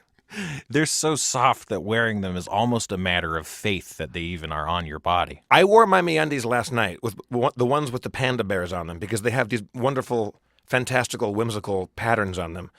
And I woke up in them, and there was a note next to me on the pillow from my balls saying thank you. I mean, I've been wearing MeUndies so long that my genitals actually just booked us a romantic trip to Tahiti together. You and your genitals, or you and me? It was supposed to be just me and my genitals, but they said, bring Spencer along because it's going to get freaky. Thank you. Yeah. This is going to be great. Don't thank me. Thank MeUndies. Every pair of MeUndies is sustainably sourced and made from micromodal, a fabric that's 3 times softer than cotton. And this month's patterns are designed by the legendary 80s clothing brand Cross Colors. Cross Colors? Yes, with names that live up to their bold design and bright colors like Increase to Peace, You Dig, and the OG. I do dig. Now, why is it Increase the Peace, but the OG? Why not keep it consistent with, like, the OG?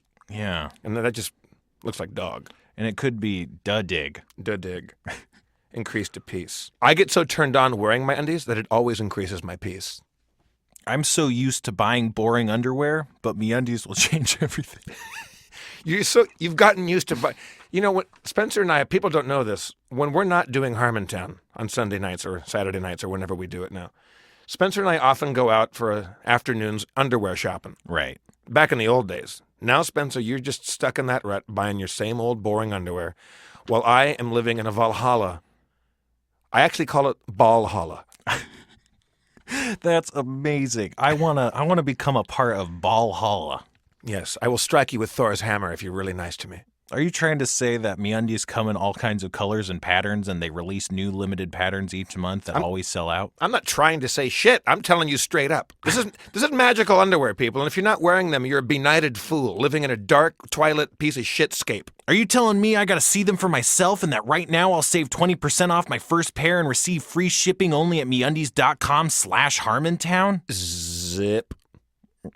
Is that a yes? That's me showing you them right now. Oh, I'm seeing them for myself.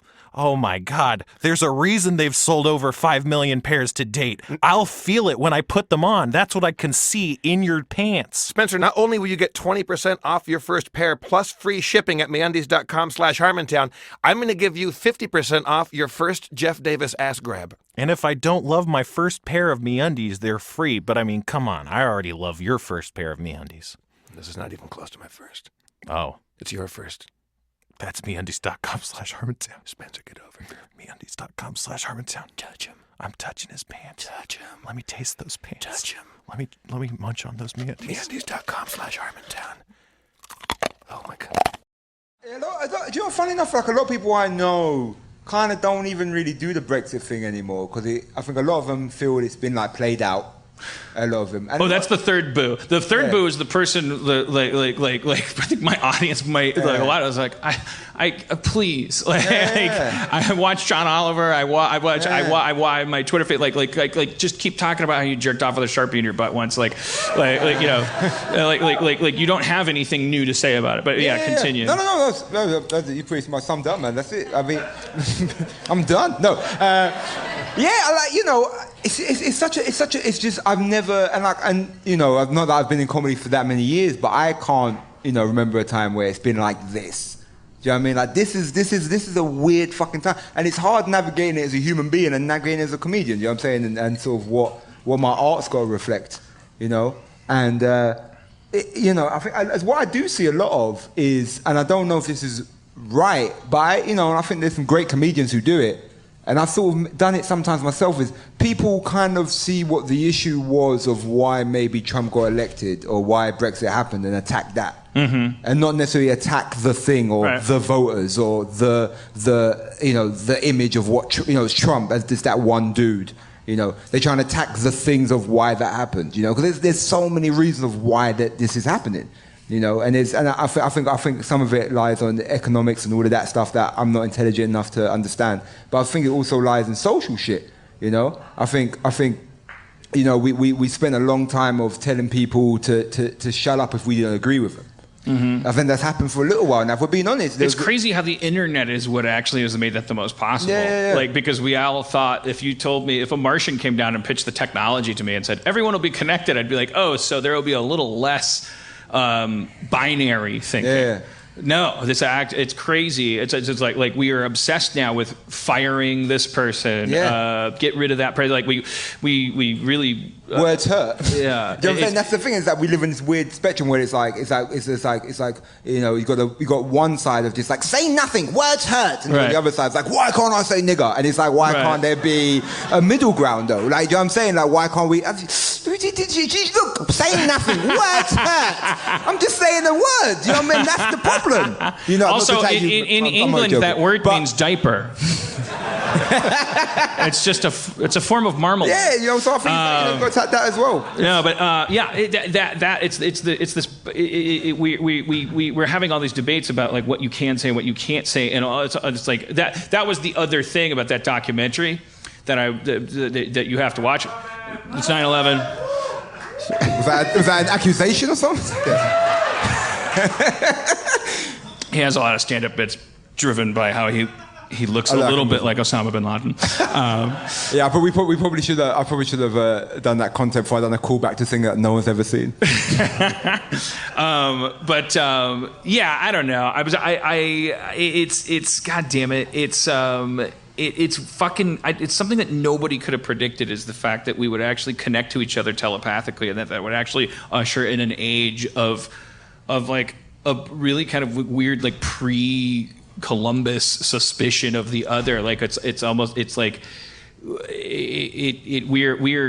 feel it in my own bones. Like I'm a really bright, open-minded guy that grew up on the internet, but we now just like I feel like I have been indoctrinated into scanning information on screens through a chip of, is this person an enemy or an ally? And if so, and then the flow chart proceeds from there, which is so dangerous and so profits only the worst of the bad guys, probably. There's some level of coexistence, I guess. Yeah. I mean, because that's the thing, is that in that documentary, there's these young black activists who are sitting across from this guy, and he says, do you think these people can change? Do you think a white racist can change? And one of the guys kind of reflexively goes like, no. And you're like, oh, fuck, because that's how we all feel about the enemy. We don't approach them as if they're people that can change, because we're, like the liberals in America are like, I'm fucking so sick of this goddamn fucking sucking the dick of these fucking like what are the fuck people you told me I forgot, and Trump's my punishment for forgetting them. Ooh, can I listen to you some more? Where they abuse us and go like, ooh, snowflake got feelings, boo boo. You won, fuck you. I'm the troll now, you Nazi pick. All right, anyways. It's brought it. It's heightened times. We are in more danger of we revert to fight or flight, or really fight and fight. Like we have nowhere to go. But so I asked you a question and then I answered it. Yeah, pretty much. Yeah. I mean, you answered the question and you answered it way more articulate than I ever would. Because I'll probably do one word answers like I don't know. I feel like is this interesting for you guys? Seriously, you got a great audience, man. Usually they go like, it's 9/11, and then like sometimes when there's like a thoughtful guest, they're like, it's 9/11. Right? Like, they're mostly engrossed. It's weird. I don't want to be thrown in the spectrum now of thoughtfulness. Like I still, because like what you said as well was like, what do you think your role is? Like I still want to talk about, like weird places I've come. Like I still want to, Well, I have a great idea. Why don't you come back? You're here for a while working on your radio show. You should come back. Yeah. And we'll talk about all kinds of stuff. Thank you. Let's hear it for Jamali Maddox coming out here. Jamali Maddox. Watch his show. Hate Thy Neighbor.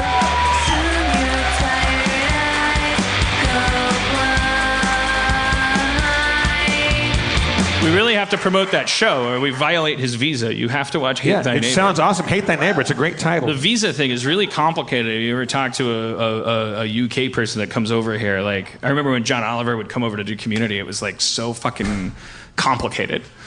It's weird. Mm-hmm. It's weird who can get like who gets citizenship. Yeah, because the last time people just left England, they started another country and told them to go fuck off. They've been hurt before. Ludwig Göransson, who did all the score for Community, is Swedish. Swedish? Am I going to offend him? Is that where he's from? Swedish. And I had to like sign a thing that verified that he was a genius, because he was on a genius visa, because it was like a visa that said like he's not stealing a jarb, like it's like you can't find a composer like this in the States, you had to like sign a letter. This guy makes music I can't believe. That's how we got Spencer. Yeah, exactly. Spencer's here on a Dungeon Master visa. I was going to say a genius bar, because he worked at the Apple Store. Okay, so let's get Levy up here, shall we? Steve Levy, you in the house?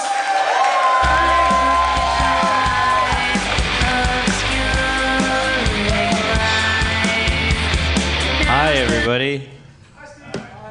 What's going on? How'd you think that went, Steve? I thought it went great. Jamali's great. Yeah, I really like him. Yeah, we like hit it off as soon as we met. I know. I'm glad I set that meeting. Yeah. Oh, you did. That was me. Okay. Well, maybe I don't like him. I control my fate, is what I'm saying. Like, all right. What's going down? I'm gonna start exercising. Get back on the tread thing. I'm going to. I saw a video. I saw myself from the side. I saw it. Which video? The Ryan Elder. This guy does music for Rick and Morty. There's a shot of me talking on the phone from the side, sitting, and I am just a ball of And it's, if you are, you're fine. Don't think about, I have to, like, if you're happy, like fucking, you're perfect. Like, I have an issue. And I'm old and I need to, like, it's about cholesterol for me. It's not about how I look. I have a fucking perfect life. If I thought I could live for 1,000 years, I wouldn't do anything physically. It's that I'm worried about. I don't want to make it to 69. I believe you. Yes. Not for the bit. Oh. Like, because I can see that roughly men who in America who have achieved a little bit, like, they're tending to drop off at 69. Nice. Like, and then it's like, I don't want to live to 80 if it means I never did acid. I did lots of acid. I can take 69. How much acid? What kills you at 69? I don't know. No, I did acid, let's say, 8 times in my life. Did it change your life? I had a friend who he did acid and he was a different person after that experience. In a good way or a bad way? No, in the best way, yeah. Oh, really? What? He joined the Army Rangers. His name is Matthew McConnelly. No, he's like, I gotta get out. I got a country to serve, and he like left. My friend Jeremy, he grew up in a house, 2 chiropractors, and his mom wouldn't let him take any like. Wait, I'm sorry. Did you say he lived between 2 chiropractors? No. His parents are 2 whatever. Okay, I got drunk. I don't know. He wasn't allowed to take prescription medication, so he always lived in fear. And we lived in a bubble town, and he always thought he was going to get sick and die. And we went to college, and there was a day where he did acid with a couple friends of mine, and like the world opened up to him. He started asking questions about like society and religion and like the education system and just things he never thought about. And I mean, you see a lot of talk on intervention about, well, pot's a gateway and all this stuff. But I'm like, I will say, and I don't want any lawsuits because I'm talking to anyone 20 and over. Like, what? Acid it's a decent truck stop to stop at. Like, just to check out before you turn 30, because after 30, you're gonna be like, you're gonna take acid and you're gonna be like, I haven't done my taxes. Why am I doing acid if I didn't do my taxes? But when you're 23, I'm only speaking from my experience. It was just like I'm the biggest. The word pussy's not really. I'm trying to outmode that, but I was the biggest pussy in the world about like drugs and stuff. But when I was in my 20s, I was like, what? How might this kill me? And as a result, plus being lucky, I did acid and mushrooms and stuff like that, and I do think. They give mushrooms to PTSD people, like PTSD people. It's like the fucking Fraggle Rock. Like there's PTSD people in the corner. They're like dozers or whatever.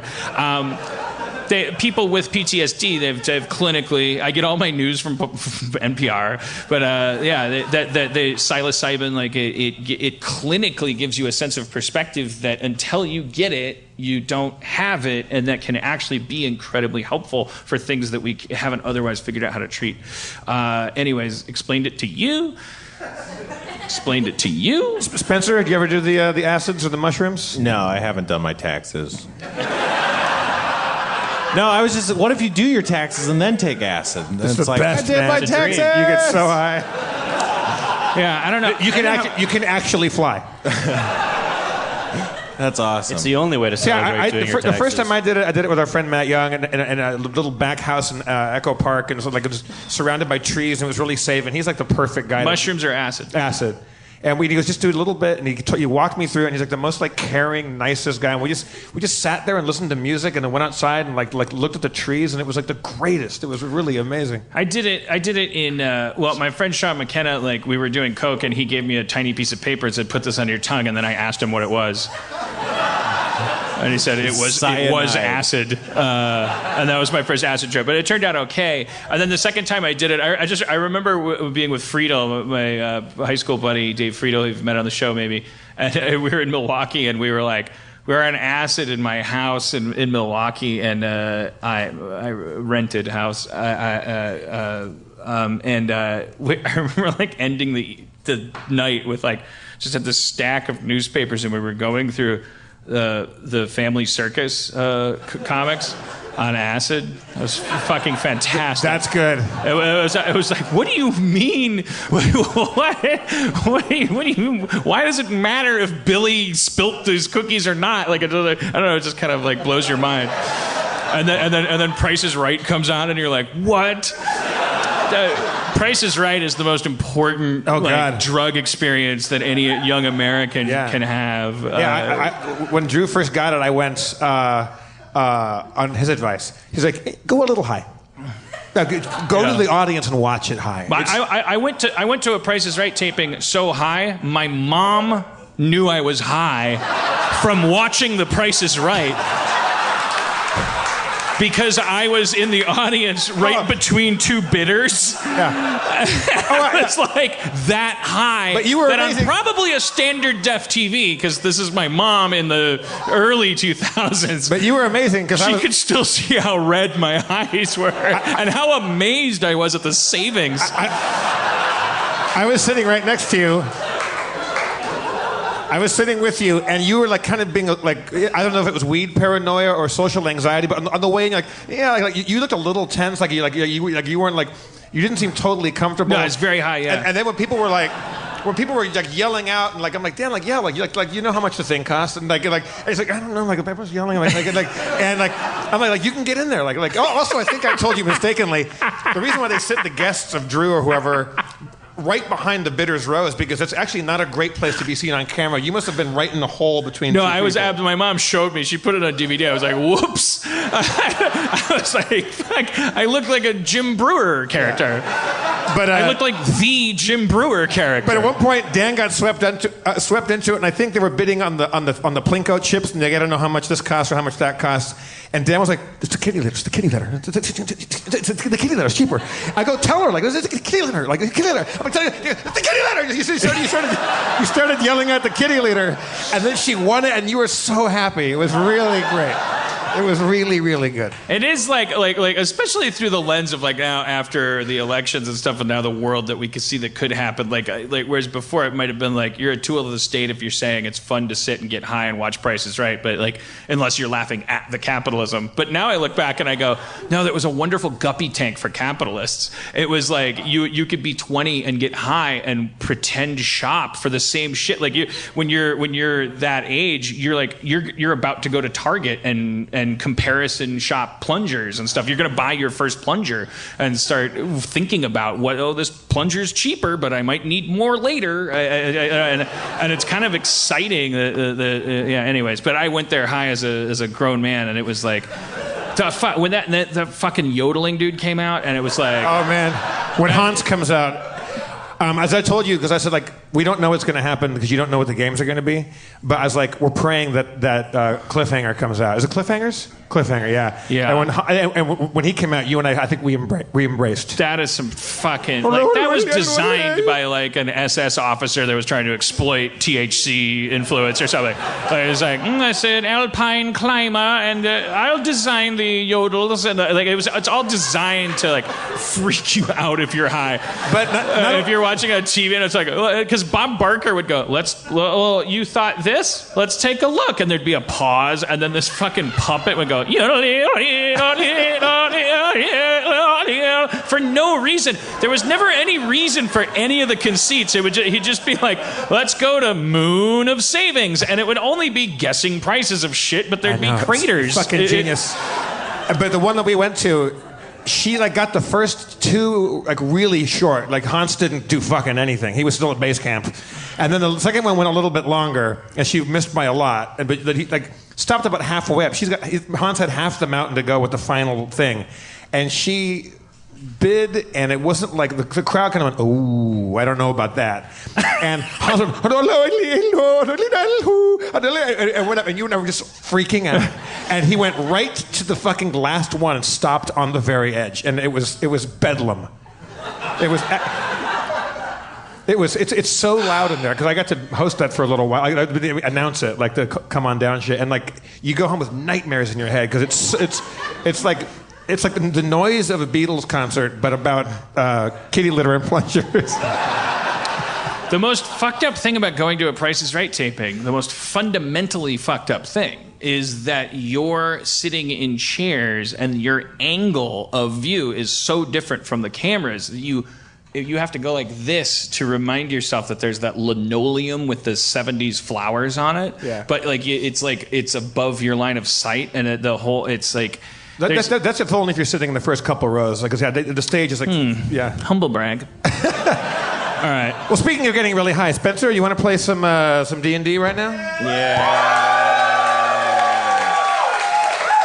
And can you have some recap lenience on because we have say that again? Can you have some recap lenience because I don't remember anything. Jeff and I re-listened. Yeah. This is going to be the strictest recap all year. Dan, we didn't do a whole lot, but it took us 8 hours to do it. So it's going to be a pretty easy recap. Okay, right. Yeah, Spencer, I got it. Take it away. You're going to have to drop and give me 30 while I do it because I'm being strict, which is a quality of recaps. All right. Last time they met Farmer Manil.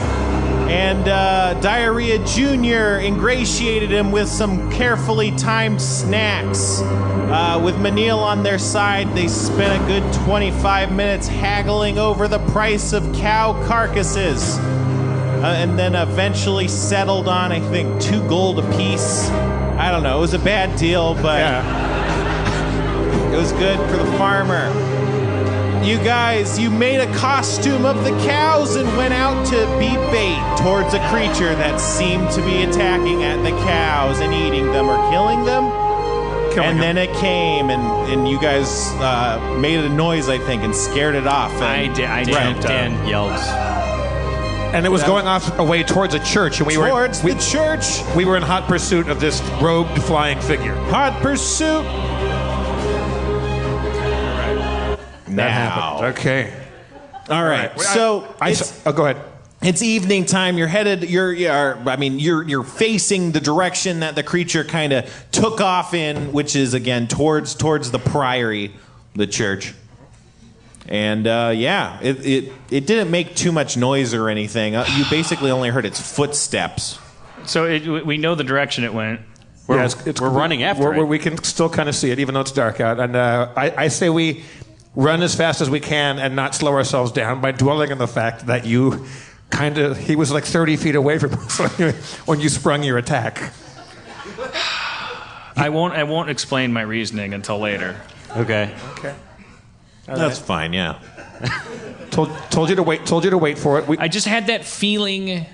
I just felt like we were going to wait and wait and wait, and then it was going to go away, and then Spencer would be like, what do you think happens if you wait that long? And that's the thing, is that's the same thought I had that caused us to end up burning down the poor family's house. It's called metagaming. Right. I'm not even trying to punish it, but I should be doing what I do in real life. But the good news is, even though it took us all day and some of the night to get practice looking like cows, we did find a flying robed figure, so that's a lead. So let's asses and elbows towards that figure. We had that whole conversation like Hanna-Barbera style. Well, the backgrounds are the same. Just keep passing the same burning door. All right, you make it back to the priory. It's that old stone building. It's pretty old. Once again, you see it seems to be boarded up. It seems that it's more reinforced than it was before. And sitting outside is Patchins again. He's sleeping, it looks like. Patches.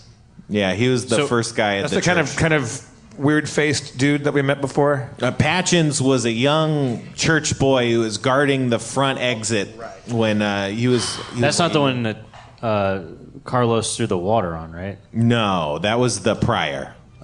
That's the episode that we did in a tent at Chris Hardwick's cult. The best one. That was a crazy place, huh? That was. Whatever. All right, so are we up? Are we at Patchen's right now? Well, yeah. I mean, let's say you're in the clearing outside of the church. I'll put you at 20 feet off, but he's asleep in a chair. But we lost sight of the creature? Yeah. It was really fast. Like, you were running in the direction it went, but it disappeared pretty quick. But in the direction of the Priory. Right, which is one of the only buildings in that direction in town. Yeah. Okay. I go up and I rouse Patchens out of his sleep. All right. You do that. He wakes up. Hey, what's up? You guys, hey. We're in hot pursuit of a robed flying figure. We have reason to believe he's entered the Priory. Oh. So we need access. We need to get in. I can't get in right now. They wanted me to guard this place, and they kind of just boarded it up inside with me outside. When they told you to guard it, what did they tell you to do if anyone attacked the place, or if you had to give them any news of an impending attack? Just not to let anyone in, and that we were under attack. So they sentenced you to death, really? I feel like I should be understanding what you're saying, but I don't. We're saying if an attack happens, can you get in yourself? No. Wait. No. So you've been left out here to die? Well, no, I'm guarding. I mean, in a way, guard duty's always being left out to die somewhere. No, that's not true at all. Guard duty usually, by default, would be someone, that person would have egress, ingress. Like, you could be guarding from the inside. No, right. No, I'm not super thrilled about this. I'm on your side. I mean, I'm locked out of the church. What is what's the prior's name again? That's a great name. Berthold Abernathy? Was that it? Urkel? Father Abernathy. Berthold. Father Urkel Abernathy. No, Berthold or Berthold. Can I tell you something, Patches? Yeah. Your management, which is a lower rung of a church we represent, someone in there spooky. Yeah, probably. Something ain't right. And we the good guys, I don't mean to get urban on you. All right. But I'm saying to you, like, if you were our ally and told us how to get in there to investigate, because we just followed a cattle mutilating floating man right to this spot. He's wearing a robe. I didn't see that. Of course you didn't see it. You were sleeping. Oh, right. Good point. Well, yeah, no, let's cut. The door's fucked up. I mean, we can break it down. I'll break it down. No, there's got to be a quieter way in, Patches. Wait, can we go back? Can we go back? You seem pretty proud of your guard duty status. Like you were asleep when we got here. So get off your. I'm not good at my job. I'm just trying to help. Okay. Well, you know what? You want to really do something good? Want to make up for that? Work with the A team over here. We'll never judge you. What are you doing? I thought I was already on your guys' side. Yeah, I mean, yeah. What do you know what I like about you, Patches, is you're kind of stealthy. You were stealthy about your guarding, and you're also, all the quiet ways to get into the... Yeah, that robed figure probably thought you were just another corpse out in this wasteland. That was smart of you. Like, where are the sewers? Where's the underage girl chutes? Huh. Things you'd expect in an organized religion building. Well, we don't have those. Impressive. This episode of Harmontown is brought to you by Fulton and Rourke. Jeff, you're sick of spilling all your colognes all over the place. You hate liquid colognes, is that correct? It's my nemesis. It's the thing that gives me nightmare dreams all night long. I can't remember how many times I've walked in on you just covered in sticky, wet cologne. I have traveled and broken a bottle of the cologne that I wear, and then my luggage smells like a French whorehouse for the rest of time. Yeah. But Fulton and Rourke is a men's fragrance and grooming company that specializes in solid colognes, shave and shower products, all designed to make getting ready easier and more enjoyable. Now, when you say solid colognes, do you mean like solid in the jazz sense? Like, wow, that jazz solo was solid. I do mean that, but I also mean physically solid as well. Oh, like you're talking about a wax-based cologne that travels in a little small package that I can't spill all over my luggage and smell like a Mexican tit house. So these are travel-friendly, wax-based colognes that can go anywhere? Plus, there's nothing to break or spill, and of course, they all smell fantastic. Fantastic. Like a Mexican tit house. I mean, There's different levels of Mexican tit house. I mean, there's the high quality ones. There's the ones that you wish you didn't go to. Right. Yeah. Titas fantásticos. Is one of their fragrances called Mexican tit house? Yeah. Que fantástico. Fulton & Rourke's bar soap is designed to exfoliate the skin with or without a washcloth. Also, you don't even have to touch it. It comes and does it in the night. Well, that's amazing. That's literally unbelievable. Did you know, Spencer, that GQ magazine just named their shave cream the very best on the market today? Well, yeah, of course I knew that. Why would you ask? I mean, who am I asking? I mean, this guy, you go to his house, it's like an episode of Hoarders. So many back issues of GQ magazine there. Right, and I got to tell you, my house is made out of bricks of cologne. Wax-based cologne, I hope. Yeah. Try it yourself at FultonandRourke.com and save 15% off your purchase by using the code FERAL, F-E-R-A-L, at checkout. That's Feral at checkout. Smell good for once, you fucking bums. Fulton and Rourke, get your smelling good. Fulton and Rourke, time to get your stink on. Off. Get your bad stink off and get your good stink on. Fulton and Rourke. Not by Menon. Different corporation. By Fulton and Rourke. Can you call out to Father Abernathy? Yeah, sure. No, wait, what? We want in, don't we? Well, yeah, but we could. I mean, you should light the door on fire. That's your move. It's your signature move. Father Abernathy! Father Abernathy! I say you should light it on fire. Let's give him a minute. It's a big priory. Nothing happens. You wait, let's say 3 minutes or less if you choose to. I just think you guys. I think that the odds of it being someone inside the priory, and the odds, therefore, of it being a church official are high, making this a sensitive mission. A stealth operation. Less of a hack and slash, more of a infiltrate and celebrate. All right. Makes sense. Should we all kind of split up or examine the church? Well, Patches here, I think, is holding out on us in ways to get into the priory. I think there's milk chutes. I think there's mail drops. I think there's chimneys. I mean, you need to talk. Yeah, I would agree. Well, yeah, we could go in the inside. There's multiple buildings that kind of form a perimeter around the inner yard, but then the inner yard's it's got smaller doors. They're just kind of people doors. They're not so public. You know, they're probably less reinforced. Who knows?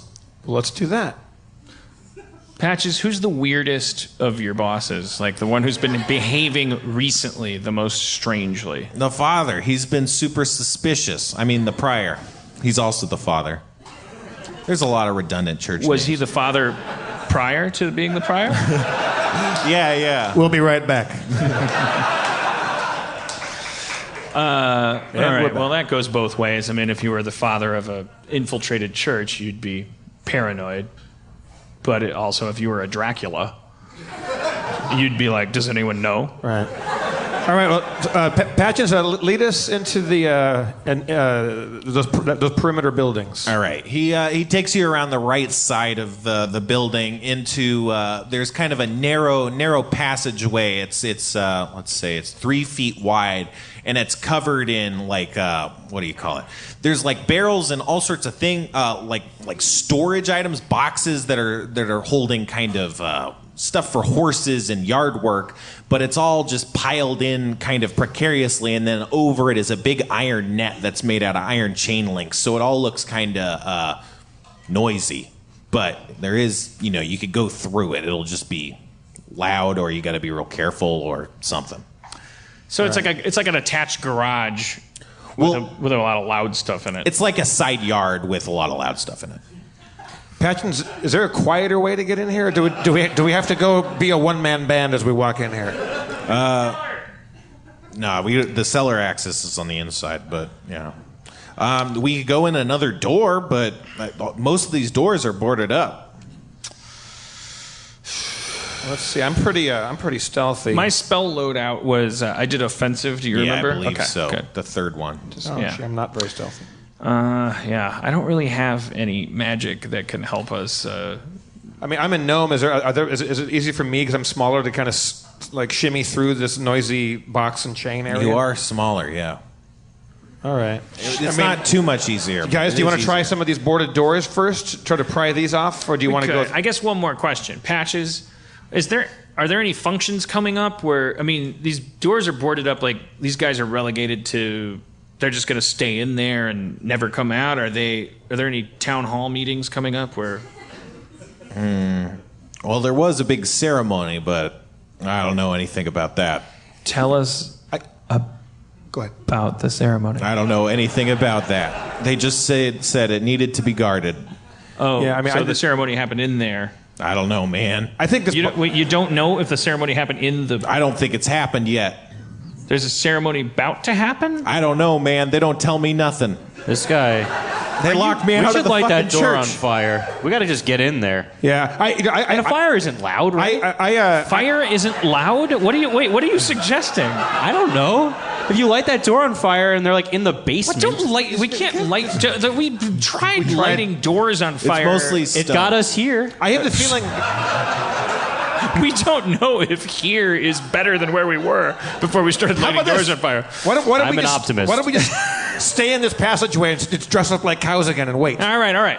Let's. Because hang on, real quick. Stealthy? Who's stealthy? I'm not very stealthy, but real quick, I have the feeling this boxes and chain kind of situation is kind of like a crude alarm system, right? Sure. Yeah, Well, yeah. I mean, it's a de facto one. Yeah, de facto. It's like in a video game where. But I'm metagaming. Right, but that's accurate metagaming. Okay. I mean, it's like a tough place to crawl through. You're going to have to impress us like Catherine Okay, well, Zeta-Jones. And, I don't have. you're going to have to do your little booty move through the. I have a lot of dexterity, not a lot of stealth. Do you have acrobatics? No. Oh. All right, well, dexterity is good. Well, let's. I have some stealth. 4. Ooh. What's your dexterity? Top left. 15. Oh, I got to teach you how to read that. 15. Hey, Patches. He's more dexterous than me, and he's more stealthy than me. Yeah, no, he should go. Yeah. What do you think I should do? I think you start try to get through and like just see what you see on the opposite side of this debris here. All right, I want to. And then you can truss us a rope. It's from an upstairs window, I bet. Oh, okay. I want to dexterously and stealthily make my way across the room past all the loud metal stuff. You said your dexterity was 15, right? Yeah. The roll of dice. Is it 15 plus anything or just 15? Plus 2. Ooh, 17. The roll of dice will be on my phone. You're not just being aloof. No. It's John Favreau needs a DM, and you're like, dude. All right, you successfully. Yeah, no, I left my dice somewhere. Sorry. You successfully sneak through the passageway and make it to the other side. You're in a large kind of inner sanctum, kind of inner yard area. It's a large inner sanctum yard area. What else? Go find out. There's a place where you can throw us a rope that we can climb up. It's a. Spencer, I went across, right? I didn't go up. No, you're right now. You're just across. Yeah. How far away is he from us right now? 20 feet. Okay, so he's right by us. Yeah, it's like a side yard. Okay, you want to try it too? Should we? Did it look easy, or did you just? Is there a cellar door nearby? Not that you can see. Do you see it? Do you see any other doors over there, DJ? Look around. Look around. Feel around too. Examine your surroundings. There's always secret stuff. All right. I walk around the perimeter and look for doors. Okay, around the perimeter. You walk around the perimeter. You see a door and a staircase. Yep, that's all you see. In the yard, there's two horses that are tied up, and they look great. Look real nice horses. The nicest horses you've seen in several days. You guys, they're the nicest horses I've ever seen out here. Stay focused. Stay focused. No, you don't understand. We have to take these horses with us. If we can hear you, people inside can hear you.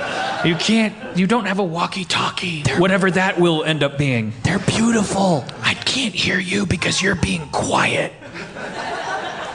Does the staircase go up or down? It goes up. You guys, I'm just gonna go exploring.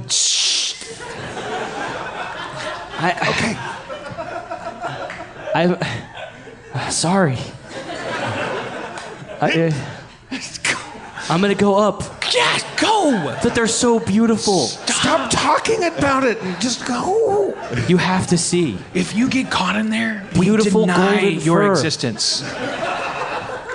Spencer, I go up the stairs. All right, you do that. You do that. You go up into a room. It looks kind of like the room of a tavern or an inn, kind of. It's like from a video game. It's a narrow hallway, and each side of the hallway is flanked by 3 doors. It seems like it's like a sleeping quarters kind of upstairs room. There's so many doors. 6 even. Six doors. Let's see what's behind door number 3.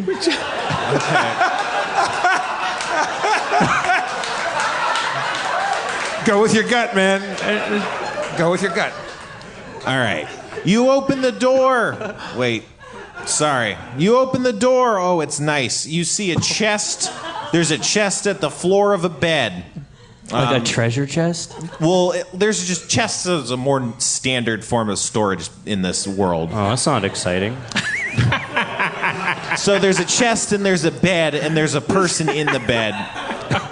And they're asleep because you're still pretty quiet.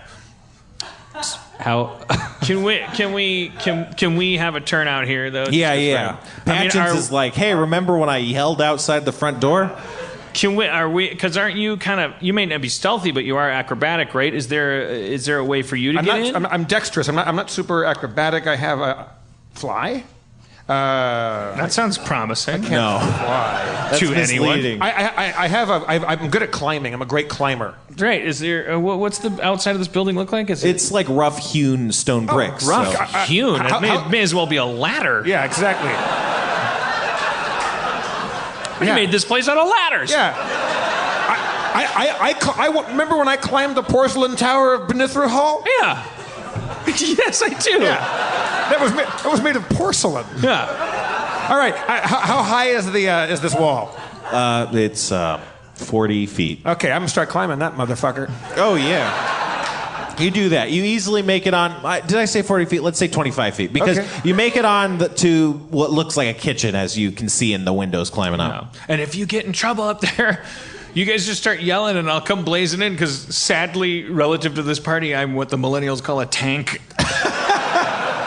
Wait, so I made it up into a kitchen? No, you're on top of a kitchen. How do I know it's a kitchen? Because you saw in the windows. Okay. Is there any way to tie off a rope and let him climb up? Yeah, there's a gargoyle. Okay, I sweet. Yeah. In those Batman games, a gargoyle. Okay, that's fucking. I tie off my rope and toss it down and say, hey, we got a kitchen up here. Thanks. All right, I'm gonna come up with my climb of 0. What's your dexterity? This is gonna be great. Dexterity? What? Dexterity is 12. All right, you do it. It's easy to climb up a rope. Tell that to me in I know. gym class. It's hard. These are knotted ropes meant to be climbed up easily. Tell that to my entire childhood. Okay, I look around. Can I see into the inner area? Yeah, you can see the yard. Oh man, you see 2 horses. They're like real nice. Oh, fuck. Wait, we saw. No, look, you're not going to believe these horses. I don't understand. He wasn't exaggerating. Look at these things. Wait, how are we looking at the horses? I'm picturing us like we climbed up something. Yeah, you're on top of a kitchen. Oh, because he went up the stairs. Yeah, so into the building's like a big square with a big square in the middle of it. So you're kind of on the peripheral square, and you're looking into the yard and the inside of it in the middle square. There's horses down there. Down there, yeah. Oh, those are beautiful horses. Yeah. Also, across the yard, you can see like a it looks like an abbey. I don't know. It looks like a fucking mission building. You know, those long kind of mission. And in the window, you can see Steve opens the door, and he's walking into one of these bedrooms, and you can kind of see him. You don't really see too well. You just see him over there. Okay. He's walked in one of the doors. Let's go. Can we walk around on the rooftops all the way around this to where he is? Or? Yeah, but you'll end up on top of his roof, on top of the roof that he's under. So you'll be on top of him. But was there access through that roof, like to that staircase or anything like that? Could we get to the staircase? You'd have to climb back down on the inside of the yard, kind of. Okay. Right. Well, he saw the horses and walked past the horses. I said we just get in there. Everyone's asleep. Let's be quiet. Or do you want to go rooftop? Wait, I'm sorry. It's like we're kind of like walking the guard wall around a courtyard, right? Right. And within the courtyard, there's an abbey. Yeah. And the abbey is now where. Well, no, actually, the buildings are like the courtyard. The buildings form the guard wall. Like all these buildings form a perimeter, but the buildings themselves. Why don't we just go to the roof of the building that we saw diarrhea in? And then we can. It seems to me like at least all the video games I play, that's the. May as well do that. Okay, I regather my rope. Okay, you get it. Okay, you think it's quieter to walk on people's roofs while they're sleeping, or just to tiptoe across the courtyard? No, I do not. No, when you put it to me that way, I do not think that. All right, I keep my rope tied to the gargoyle and leave it there in case we need to get out that way. I'm going to leave that rope there. Are you? We're going to climb down into the courtyard now. Okay, we'll go down in the courtyard. Yeah. Past the horses into the abbey. Yeah, but my rope's going to have to stay there because there's no one to get the rope off. Right. Right. Yeah. Okay. Yeah. It's a good rope to have. Okay. Yeah. All right. There. Okay. So we climb down. Okay. Wait, you climb down the rope? Yes. Yes, got it. Okay. You're in the courtyard. Horses, like storage equipment, staircase, one door. Okay, we go up that staircase. Steve's hall. You see the door, it's still open. You see Steve, he's looking at you. Hey. Hi. Hey, did you see those horses? We need the horses. We don't need horses. Yeah, this is the problem with your generation. It's conspicuous consumption. You don't need those horses. You only just saw them. They're so beautiful. It could hold all of my armor and swords. I have a perfect horse for you. It's called Two Legs and Self-Reliance. Okay, look, I'll make you a deal. Okay. If the shit hits the medieval equivalent of a fan. Yeah, just a different fan. a front. It's the front. Of course, when we leave, we'll take the horses. It's a perfect escape vehicle. Great. Yeah. But we're not. Right now, we need to focus. Okay. I go over and can I see the face of the sleeping person in this room? What? Sure, yeah. I don't have look stealth, right? I try to go get a look at this person, see if there's anyone we've met before, like possibly the prior. It's a person you saw at the church, but it's not someone you're introduced to. It's no one very important. We saw at the church. Oh yeah, it was the first. Yeah, time you we were first went to the church and met a couple people like that. I just want to examine his feet, see if there's or is he undercover? Yeah, he's in the bed, so you'd have to manipulate. The Okay, bed. well, let's not worry about that. Should we open the... I want to talk to you guys. Like, I want to share my thoughts about this, what we're doing here, okay? Let's go in the hallway. Yeah. Hey guys, what's up? It's me, Patchins. What? Shh. Patches. Don't ever. Oh, shh. Okay, out. I'm gonna have a fucking heart attack. Sidebar in the courtyard. Okay? Emergency courtyard meeting. Fucking shit my tunic. Okay. Fucking Patches. All right. We go somewhere where we're out of earshot. We feel a little. I'm still lowering my voice. I just want to say let's all share our thoughts. Okay? We haven't communicated since we started infiltrating an abbey. We should open all the chests. This is like that. You can say that. You have a right to say that when I've like that's not a thought that I'm rejecting. We're brainstorming. But I want to say what I have to say. I'm still a student. We followed a robed figure. We think that they're here. If they're here, I'm going to throw out some thoughts. Vampire. Done. Ghoul master. Ghost. Mega ghost. Here's my point. Someone here goes out at night, mutilates cattle, comes back here at dawn break. They're going to sleep in a... not just hang out in a bed. There's gonna be. Why do you think they hate the cattle? they want blood or for the ceremony. They also kill children For the ceremony. The ceremony's coming up. The one that Patches is talking about. We need it. There's evil afoot in this place, and that means that there's probably an evil section where the evil is more afoot than in plain sight. We need to be looking for subterranean egress. I hate to overuse that word. Okay, Patches. We need to find the Patches. Do you know where the prior sleeps? Where is his room? Oh yeah. Is it one of these 6 doors here? No. It's elsewhere. Is it subterranean? No. Shit. It's in the library. Why do they call you Patches? Huh? My parents? Why? Patchins. Patchins? Yeah. Patchens.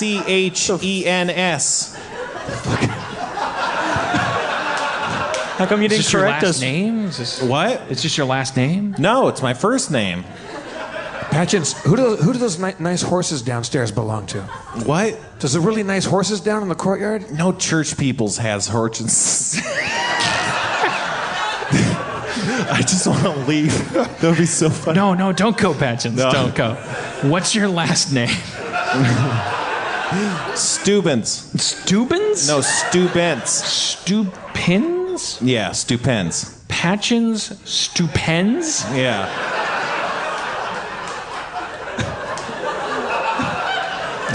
What nationality is that? It's Thranen. Thranen. Oh, I know Thranen. Should have guessed. Patchins Stupens. It's great. Okay. Thank you. Sorry. I hope that didn't abrade you. No, it's great. I just want to get an accurate quote of something you just said because it sounds like it might be a good episode title. No church people got no Hortches? Is that close? It's close. Oh, that's actually a clue. It's like there's to metagame for a second. That's like we saw Ferraris in the parking lot with license plates. Shit. And we're like, that's, you're right. It's a whole clue. That's a fucking clue. Those horses are too fancy. We gotta find Patchins. Hey, Stupens. what's up? Where are the guest quarters? Nice. They're here. These are the guest quarters. Guests sleep up here. Is this guy in the room that we were just in? Is that one of the guests? No. Do you know where they're sleeping? I don't think we have any guests. How nice are their chests? Not that kind of chest. The one you could open and there's toys inside. It would be in the. There's no. I don't think there's any guests here. You don't. He doesn't think there's any guests. Where's the secret guests? Secret guests. This is what we're hearing. Where is the library? It's the opposite. It's behind us. It's the opposite way. We have to split up.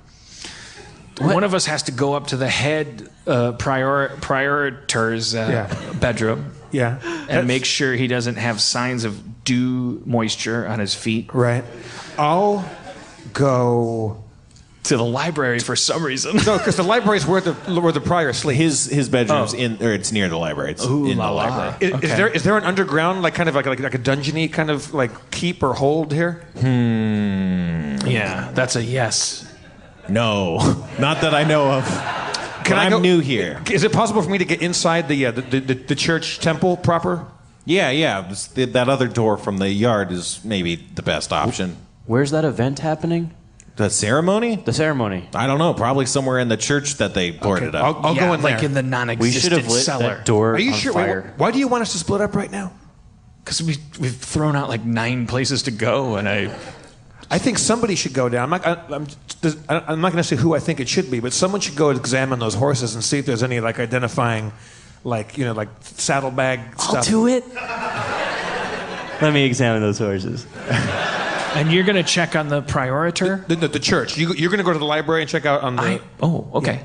Yeah. You take the church. Wait, the church. The church is the church. Right. The library is a different place, and that's where the prior sleeps. But you're stealthier. You should the sleeping prior. You should go check. I'll on take him. sleeping prior. Yeah. See if there's any signs that he's been out and about. Yeah.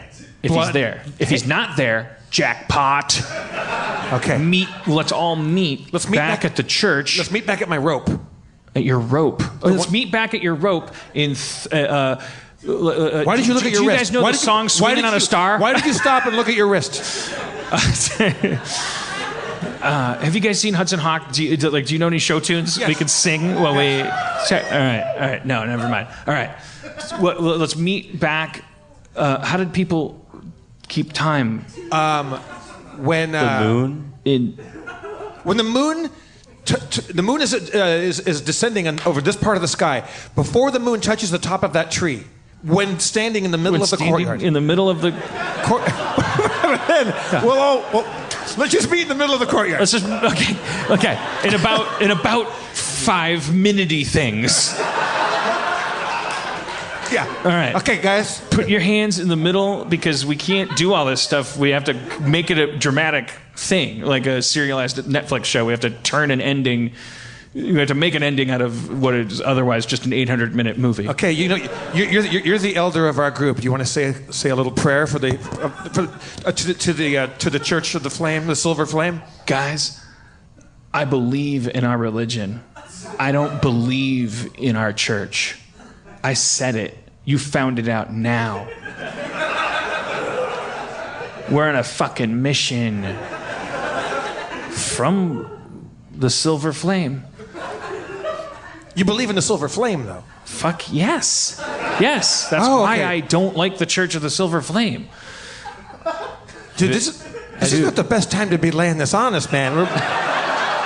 You guys both learned from me. I saw promise in you. I actually fudged some of the memos. They sent me here on a suicide mission, and I said, I want my 2 boys with me.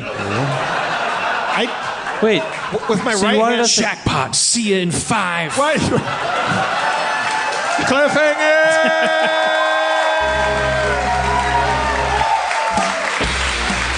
Thank you so much, everybody. Thank you for coming. Steve Levy. Matthew McConaughey from the Armed Forces, Special Forces. Let's hear it for our guest, Jamali Maddox, everybody. Check out his show, Hate Thy Neighbor, on Vice. Spencer Crittenden. Thanks to everyone here at Starburns. Thank you to Church, Kevin Day, Sarah Hill, Zach McKeever, Chris Boroff, everybody here doing all the things and forgetting lots of people. Thank you all for coming out again. I'm Jeff Davis, your comptroller. Your mayor is Dan Harmon. Hang out. See ya. There was the guy from West Virginia that tweeted he came for a rap. So, hip hop, West Virginia rap. Hip hop, West Virginia rap. Rap, rappity rap. Gonna rap you like this, Virginia rap. Zach, put a beat on. I'm gonna leave the stage.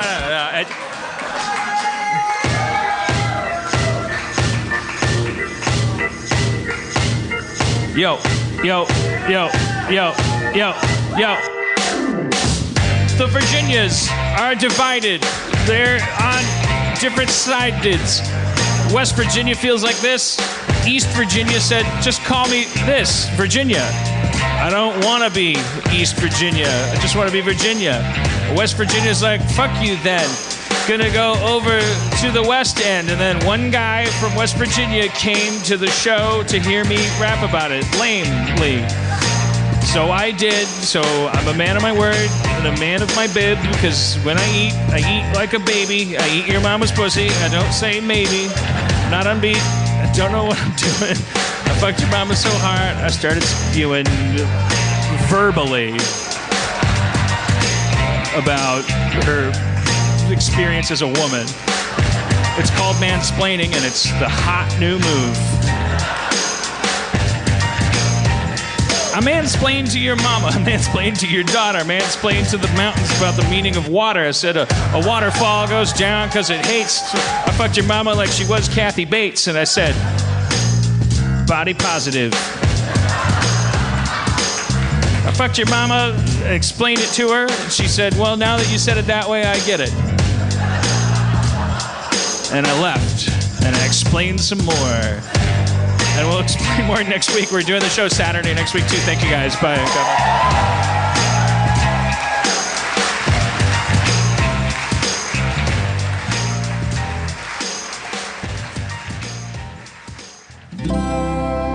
Feral Audio. I can't believe how cold it is. It's so cold in here. Don't you think you should turn your phone and look at me now?